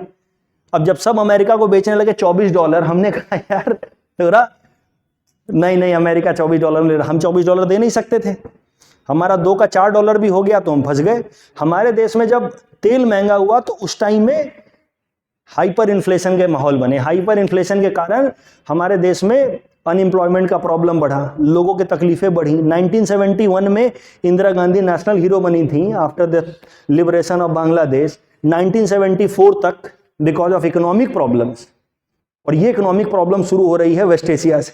वहां का तेल जा रहा है अमेरिका, कहाँ नहीं देना था उसको, कहाँ सब देने लगे उसको। इंडिया को मिल नहीं रहा है क्योंकि हम $2 लेकर के मार्केट रेट लेके खड़े हैं। अमेरिका ने मार्केट रेट तोड़ दिया। और इंदिरा गांधी के ऊपर इकोनॉमिक प्रॉब्लम्स तो देश के अंदर था ही। जेपी नारायण ने संपूर्ण क्रांति मूवमेंट चलाया एंड ऑल, ठीक है, बिकॉज ऑफ इकोनॉमिक प्रॉब्लम्स। बचा खुचा नुकसान हो गया। एक राजनारायण जी का केस था, रायबरेली से इंदिरा गांधी जी ने जो इलेक्शन लड़ा था उसमें कुछ डिस्प्यूट था, तो इलाहाबाद हाई कोर्ट ने इंदिरा गांधी जी का कैंडिडेचर ही कैंसिल कर दिया। तो economic crisis was there, political crisis also, and then the government resorted to emergency which is known as dark phase of Indian democracy. तो इमरजेंसी को कुछ हद तक इस इशू से लिंक करके देखिए, यौम किपुर वॉर से लिंक करके देखिए। Again come back to the issue. America को एक बात तो समझ आ गई थी कि ऐसे चलने वाला है नहीं, $24 पर बैरल कितने दिन तक खरीदोगे। इनकी यूनिटी तोड़ो। देखो इजिप्ट कितना बदमाश है, इसी ने सारा माहौल खराब किया, नहीं तो 1956 तक सब मामला ठंडा रहा था। अमेरिका ने देखा कि इसमें सबसे कमजोर देश कौन सा है, उनको सबसे कमजोर दिखा इस अरब या मुस्लिम यूनिटी में इजिप्ट, क्योंकि इजिप्ट ने पीएलओ बना दिया था नासिर ने, और पीएलओ को खूब फंडिंग दे रहा था। तो उस चक्कर में इजिप्ट की इकोनॉमी जो है वो चरमरा गई थी। नासेर तो गुजर चुके थे, अगले लीडर थे अनवर सादत, ठीक है। इनसे बात की अमेरिका ने कि सुनो यार, ऐसा है कि 3-4 साल तक ऐसे माहौल चला, 1976-78 से अमेरिका ने इनसे बात करनी शुरू की कि सुनो यार, ऐसा है कि तुम्हारा इकोनॉमी ऐसे सरवाइव कर नहीं पाएगा, ये जो पीएलओ को तुम फंडिंग दे रहे हो उससे इजराइल का कुछ बिगड़ना तो है नहीं, तुम मर जाओगे जरूर, और तुम्हारे देश में जब इकोनॉमिक रिवोल्ट होगा ना तो कोई बचाने नहीं आएगा तुम्हें, इसलिए चुपचाप से हमारा ऑफर मानो, आओ हमारे यहाँ।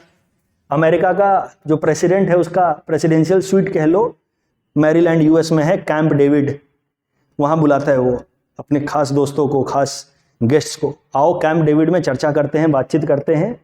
1978 में बुलाया गया अनवर सादत को, बोला गया कि तुम चुपचाप से इजराइल से हाथ मिला लो, यही देश जिसने लड़ाई शुरू की थी, तो तुम चुपचाप से इजराइल से हाथ मिला लो, पीएलओ से दूरी बना लो, हम तुम्हें प्रॉमिस करते हैं, यूएस ने कहा कि हम तुम्हें इतना पैसा देंगे कि तुम्हारी इकोनॉमी रिकवर कर जाएगी, पीएलओ से पैसा बचेगा अलग।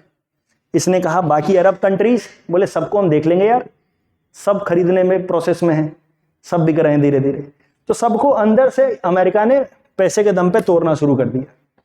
इनका नंबर सबसे पहले लगा, पीएलओ से दूरी बना लो। इन्होंने ऑफिशियली साइन कर लिया कैंप डेविड अकॉर्ड। देखो, सबसे पहले लड़ाई करने वाला देश इजिप्ट, और सबसे पहले दोस्ती करके कि हाँ भाई हम इजराइल के साथ दोस्त हैं। कैंप डेविड अकॉर्ड साइन हो गया 1978 में, Israel Egypt peace treaty. Egypt separated itself from PLO, कि हम पीएलओ को नहीं जानते, ठीक है, 1978। अब तुम सोचो, पीएलओ जिसका फाइटिंग विंग है फतह, पीएलओ को दिख रहा है कि अरे यार ये तो अमेरिका सबको खरीद रहा है, धीरे धीरे पैसा पहुंचा रहा है सबको, कह रहा है कि तुम ओपनली नहीं हट सकते तो कम से कम इनडायरेक्टली हट जाओ। पीएलओ का दिमाग खराब हो गया। इजिप्ट तो openly Camp David Accord sign कर चुका था। पीएलओ को एक बात समझ आ गई कि अब अपने पास अगर कोई है तो कोई इंटरनेशनल सपोर्ट नहीं है, अपने पास अगर कोई है तो हमारे खुद के पैलेस्टीनियन लोग हैं, इन्हीं की आजादी है, इन्हीं के लिबरेशन की लड़ाई, अब यही लड़ेंगे और कोई नहीं लड़ेगा। अब अरब इजराइल वॉर नहीं होगा, अरब देशों पे नहीं डिपेंड करना, अब अरब इजराइल वॉर नहीं होगा, अब होगा इंतिफादा। इंतिफादा मतलब होता है uprising, uprising of the people. This can also be asked, interview में तो कुछ भी पे बातचीत हो सकती है कि पीएलओ को ये बात समझ आ गई कि अब बाहरी देशों से, अरब देशों के ऊपर नहीं डिपेंडेंट रहना है, जिन लोगों की लड़ाई है अब वही लड़ेंगे, फंड देखा जाएगा, अब ह्यूमन बॉम्ब बनेंगे, ठीक है, ह्यूमन शील्ड बनेगा। एंड स्टार्टेड फर्स्ट इंतिफादा। इंतिफादा 1987 से it started to pick up. Army के सामने जाकर के ह्यूमन बॉम्ब, ये सुसाइड बॉम्बर चले जा रहे हैं, कुछ भी कर रहे हैं, राइट, क्योंकि इनको अब उम्मीद खत्म हो गई पीएलओ को देशों से। अब इनको था कि अब जो करना है लोगों को करना है। अब इंतिफादा was a new challenge for US and Israel. क्या भाई ये क्या मामला है यार, लोगों को भड़का रहा है ये, ठीक है। इजराइल लोगों को भड़का रहा है, घुस घुस करके ये सुसाइड बॉम्ब अटैक कर रहे हैं। 1987 से इंतिफादा वाज ऑन द राइज, ठीक है। यूएस चुपचाप से देख रहा था, इजराइल कह रहा यार कुछ करो, तो यूएस कह रहा कुछ करते हैं, क्योंकि यूएस एक जरूरी प्रोजेक्ट निपटाने में लगा था, वो था कोल्ड वॉर। उसको पता था कि ये मैच खत्म हो रहा है, ये खत्म कर ले पहले फिर इधर आएंगे। Cold war ended in 1991 and US became global hegemon. और जिस आदमी का पूरे दुनिया पे कंट्रोल होता है वो नहीं चाहता कि कहीं लड़ाई हो, वो चाहता है पीस हो। लड़ाई वो करता है जिसका कंट्रोल नहीं होता है, ठीक है। और तो यूएस चाह रहा है कि पीस हो। इसने 1991 के बाद से काम करना शुरू किया कि अब यार वेस्ट एशिया में बहुत हो गया, यूएसएसआर का टेंशन खत्म हो चुका है, वेस्ट एशिया में शांति लानी है, इंतिफादा को रोकना होगा। देशों को तो हम पैसा पहुंचा चुके हैं, सऊदी अरबिया अपना है, ईरान अकेले कर क्या लेगा, ठीक है, सीरिया ये सब अपने हैं, कोई टेंशन वाली बात है नहीं। इजिप्ट तो ऑफिशियली अपना है। इंतिफादा रोको यार। लेकिन वो जो 6 साल जब तक अमेरिका आता तब तक इजराइल तो बेचारा अकेले परेशान हो गया था। अभी फ्रंट से look, intifada was more difficult to handle. बाहर से लोगों से लड़ना आसान है, बैठे बैठे कोई आकर के सुसाइड बॉम्ब कर लिया, ज्यादा दिक्कत है। इजराइल बहुत तकलीफ में आ गया था। इजराइल के फ्रंट से तो आर्मी लड़ रही है उसकी, लेकिन बैकएंड पे मोसाद, वो जो उसने एक इस्लामिया ग्रुप बनाया था, उसको कह रहा है कि भाई कुछ करो, तुम लोगों को समझाओ कि नहीं, मुसलमान जो है वो बम नहीं बनाता है, बम नहीं फोड़ेगा, मुसलमान जो है अमन चाहता है, पीस चाहता है, तुम तो सिविल ऑर्गेनाइजेशन है ना।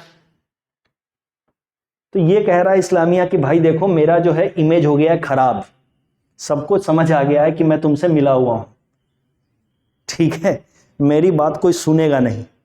एक दूसरा ऑर्गेनाइजेशन बनाते हैं, हमास, यहां से आ रहा है ये नया नाम, ठीक है, एक दूसरा ऑर्गेनाइजेशन बनाते हैं हमास, और हमास को ऐसे दिखाते हैं कि वो लोगों के साथ है, लेकिन लोगों को ऐसे मोबिलाइज करे कि लोग जो है वायलेंस ना करें, ठीक है जी। ये खेल शुरू हुआ। तो है वो सामने से तो इजरायली आर्मी परेशान है इस इंतिफादा से, और मोसाद वो मौजमा अल इस्लामिया से बैक में लड़ रहा है। मिलिटेंट फैक्शन इन्होंने पीछे से एक बनाया, हमास, कि लोगों को दिखाएंगे कि हम भी तुम्हारे साथ लड़ रहे हैं। हमास कहेगा कि हम लड़ रहे हैं, ठीक है, लेकिन है इसी का वो फैक्शन, हराका अल मकवमा अल इस्लामिया, है इसी का फैक्शन, लेकिन लड़ेगा लोगों के साथ और धीरे से इनको कहेगा कि ऐसे लड़ाई करके नहीं, बातचीत करके। तो Hamas was the beginning by this Mossad only, जैसे अलकायदा को लिंक किया जाता है CIA से, हमास विद मोसाद। अभी इंतिफादा कंटिन्यू टिल 1993, हमास वगैरह सब अपना लगे हैं, काम कर रहे हैं। यूएस ने 1991 के बाद से इस एरिया में फोकस करना शुरू किया। सारी चीजें सेटल करने के बाद उसने बुलाया ओस्लो नॉर्वे में PLO को, यासीर अराफात को, ठीक है, बुलाया इजराइल को, बोला चुपचाप से आपस में सुलह करो तुम लोग। इजराइल को उसने कहा कि देखो, तुम गाजा और वेस्ट बैंक इवैक्यूएट करो, थोड़ा वक्त लगेगा, ठीक है, 5 साल का वक्त देता हूं मैं तुम्हें। 1993 है, 1998 तक तुम इवैक्यूएट करो, और 5 साल बाद PLO तुम्हारा, हम लोग उस एरिया में करवाएंगे इलेक्शन, लोगों से तुम्हारा एक देश बनाएंगे, जैसे हमने 1948 में ना इजराइल बनवाया था, वैसे तुम्हारा देश भी बनवाएंगे, एक बार ये गाजा और वेस्ट बैंक से निकल आता है तो। और तुम्हारा हम देश बनाने के बाद हम लोग इलेक्शन करवाएंगे, इलेक्शन में तुम ही जीतोगे, चिंता वाली कोई बात नहीं है यासीर अराफात, क्योंकि हम तुम्हारे साथ हैं, ठीक है। ये सब, वैसे भी तुम्हारे अलावा नेता कौन है, ठीक है, तो यासीर तुम ही जीतोगे, लेकिन 5 साल का वक्त दे दो, इंतिफादा बंद कराओ यार। 1998 में हम कुछ करते हैं, इंतिफादा, फर्स्ट इंतिफादा ओवर, अमन का काम शुरू हो गया, and that led scope for India to establish formal ties with Israel. इसके पहले तक हम इजराइल के साथ फॉर्मल टाइज नहीं रख सकते थे। अब Israel also entered into peace process, Oslo accord, and that changed the global order, ठीक है। इजराइल के साथ सब लोग बातचीत करने लगे। पैलेस्टीनियन लिबरेशन ऑर्गेनाइजेशन का नाम बदल करके कर दिया गया पैलेस्टीनियन अथॉरिटी। बोले यार लिबरेशन तो हो गया ना तुम्हारा, अब तो गाजा छोड़ ही रहा है, वो वेस्ट बैंक छोड़ ही रहा है, तो अब लिबरेट तो तुम हो गया। अब तुम बोलो अब इसको पैलेस्टीनियन अथॉरिटी, जो यहाँ के पैलेस्टीनियन लोगों का दुनिया भर का डिप्लोमेटिक रिप्रेजेंटेशन होगा। तुम भेजो यूनाइटेड नेशन में, तुम भेजो अलग अलग जगहों पे, पैलेस्टीनियन अथॉरिटी तुम्हारा रिप्रेजेंटेशन होगा, डिप्लोमेटिक रिप्रेजेंटेशन, और इसके अंतर्गत तुम्हारा जो फाता है उसको बना दो पॉलिटिकल पार्टी। अराफात तुम उसके लीडर हो, तुम लड़ना इलेक्शन 1998 में, हम तुम्हें प्रेसिडेंट बना देंगे, उसके बाद हो गया तुम्हारा देश। इजराइल वैसे ही तुम्हारा ये काम अगर ये 1948 में कर लेते कि तुम अपना बाउंड्री बना रहे हो, चलो बाकी बचा हुआ हमारा, जिसके लिए ये तैयार हो रहे हैं अब 1993 में जाकर कि हाँ चलो इंतिफादा ओवर। लेकिन इजराइल बहुत बदमाश देश है। इजराइल के अपने प्लान, यूएस के दबाव में आकर के उसने मान तो लिया ये ऑस्लो अकॉर्ड, कि 1998 तक उसने वेस्ट बैंक और गाजा स्ट्रिप खाली नहीं किया। कोई कह रहा है कि यूएस कह रहा है कब करोगे यार, वो कह रहा कर रहा हूं वक्त लग रहा है। Israel had it's strategy. ये लोग कितना खुश हैं, देखो यसीर अराफात का यंग फोटो देखा था तुमने, अब ये बूढ़े हो गए बिल्कुल। कहाँ 1964 में बना था, बात हो रही है 1993 में, बूढ़े हो गए। ठीक है, Palestinian Liberation Authority, Liberation Organization of Palestine Authority बन गया, चलो ठीक है। 1998 तक इजराइल ने जब उस एरिया को खाली नहीं किया तो अराफात के ऊपर दबाव बनने लगा। अराफात के जो सपोर्टर्स थे फतह के या ओवरऑल पहले पीएलओ के, जो पीए बन चुका था, कि यार तुमने तो सब साइन करके आ गया तुम ऑस्लो अकॉर्ड, इजराइल मान ही नहीं रहा है, what's the point in this. तो Arafat was now losing popularity amongst his own people, और यही थी स्ट्रैटेजी इजराइल की कि अराफात को पहले गिराओ। और बचा कुचा काम कर दिया उनके प्रधानमंत्री, इजराइल के प्रधानमंत्री एरियल शैरोन ने। वो चले गए 2000 में और जाकर के अल अक्सा मॉस्क पे भरपूर कम्युनल हेट स्पीच दे डाला कि मैं नहीं मानता ओस्लो अकॉर्ड, ऐसे नहीं होता है। ठीक है, अब यसीर Arafat was completely rejected by his own people, but there was new इंतिफादा on the rise after this hate speech. यही तो प्लान था उसका, इजराइल का, कि यसीर अराफात को मिक्सअप करा दो। क्यों, इससे क्या होगा जरा समझो। फाता का लीडर यसीर अराफात अगर लेजिटिमेसी लूज करेगा तो हम लोग सामने से जो हमने हमास बनाया है इसको भी एक पॉलिटिकल पार्टी बना देंगे और इसके लीडर्स को प्रमोट करा के इलेक्शन जितवा देंगे और उसकी सरकार बनवा देंगे। खाली तो करना ही है क्योंकि ऑस्लो में साइन करके आए हो, और अमेरिका से का तुम सीधा सीधा मजाक नहीं बना सकते। ऑस्लो अकॉर्ड को तुम पूरी तरह से रिजेक्ट नहीं कर सकते, लेकिन थोड़ा डिले तो कर ही सकते हैं, और फिर हमास को पॉलिटिकल पार्टी बना करके करवा देंगे। यही प्लान उनका सक्सेसफुल हो गया। Second intifada was on the rise. Yasser Arafat died in 2004। इंतजार करते करते 40 साल बाद death. New leader Mahmoud Abbas, आज भी वही लीडर हैं फाता के, ठीक है, और पैलेस्टीन अथॉरिटी के। फिर इजराइल ने कहा कि हाँ अब वक्त आ गया है कि इलेक्शन हो, 2005 में इलेक्शन होगा। अराफात मर चुके हैं, तो आदमी 40 साल से है कि पॉपुलैरिटी तो है ना, वो नहीं हारेगा। अब वो मर गए, महमूद अब्बास आगे बोले अब इलेक्शन होगा, हम हट जाते हैं, वेस्ट बैंक गाजा स्ट्रिप से इलेक्शन हुआ, हमारा जीत गया। यूएस लगा था फाता को जिताने में, यसीर अराफात से पर्सनल प्रॉमिस किया था। यसीर अराफात मर गए, यूएस का भी इंटरेस्ट कम हो गया, इजराइल ज़्यादा नज़दीक है, सिचुएशन को ज़्यादा बेहतर समझ रहा, हमास को जिता दिया उसने। देखो कितनी गहरी दोस्ती है इनकी, आज हमास हमास हमास कर रहे हैं। हमास को जिता दिया इन्होंने इलेक्शन 2005 में, फॉर्जरी से जिताया, इलेक्शन वाज रिग्ड। फाता तो मानेगा नहीं, फाता रिजेक्टेड इलेक्शन रिजल्ट। यही तो वो चाहता था कि तुम लोग लड़ते रहो, लेकिन वो लड़ाई कभी ये ना हो कि हम करवा रहे हैं, तुम आपस में तुम्हारा सुलह नहीं है, इलेक्शन हुआ तुम मान नहीं रहा है। फिर सऊदी अरबिया ने इनको बुलाया 1 साल बाद ही, अरे यार इतनी मुश्किल से तुम लोग को सरकार बनाने का मौका मिला है, अब तुम इलेक्शन जैसा भी हो मान लो, फॉर्म में गवर्नमेंट। तो 2006 में फिर दोनों मिल करके कोलिशन गवर्नमेंट बनाया, नेशनल यूनिटी गवर्नमेंट, और let us start demarcation of our country Palestine. कुछ नया नाम बाद में दिया जाएगा, फंकी नाम, जैसे इजराइल है वैसे कुछ दिया जाएगा, लेकिन पहले बाउंड्री तो डिमार्केट करो, नेशनल यूनिटी। लेकिन दोनों में इतना डिफरेंस है, इसको कहां से सीधा सीधा मिल रहा है ऑर्डर, इजराइल से। सऊदी अरबिया ने समझाया कि तुम मुस्लिम यार क्यों लड़ रहे हो आपस में, इसने हाँ हाँ हाँ हाँ, लेकिन इसका तो हिस्ट्री ही है अल इस्लामिया एंड ऑल। 1 महीने में फिर कहा कि नहीं बात नहीं हो सकती। लेकिन ये जो 1 महीने में नेशनल यूनिटी गवर्नमेंट हमास ने गिराया ना, that became basis for division in Hamas.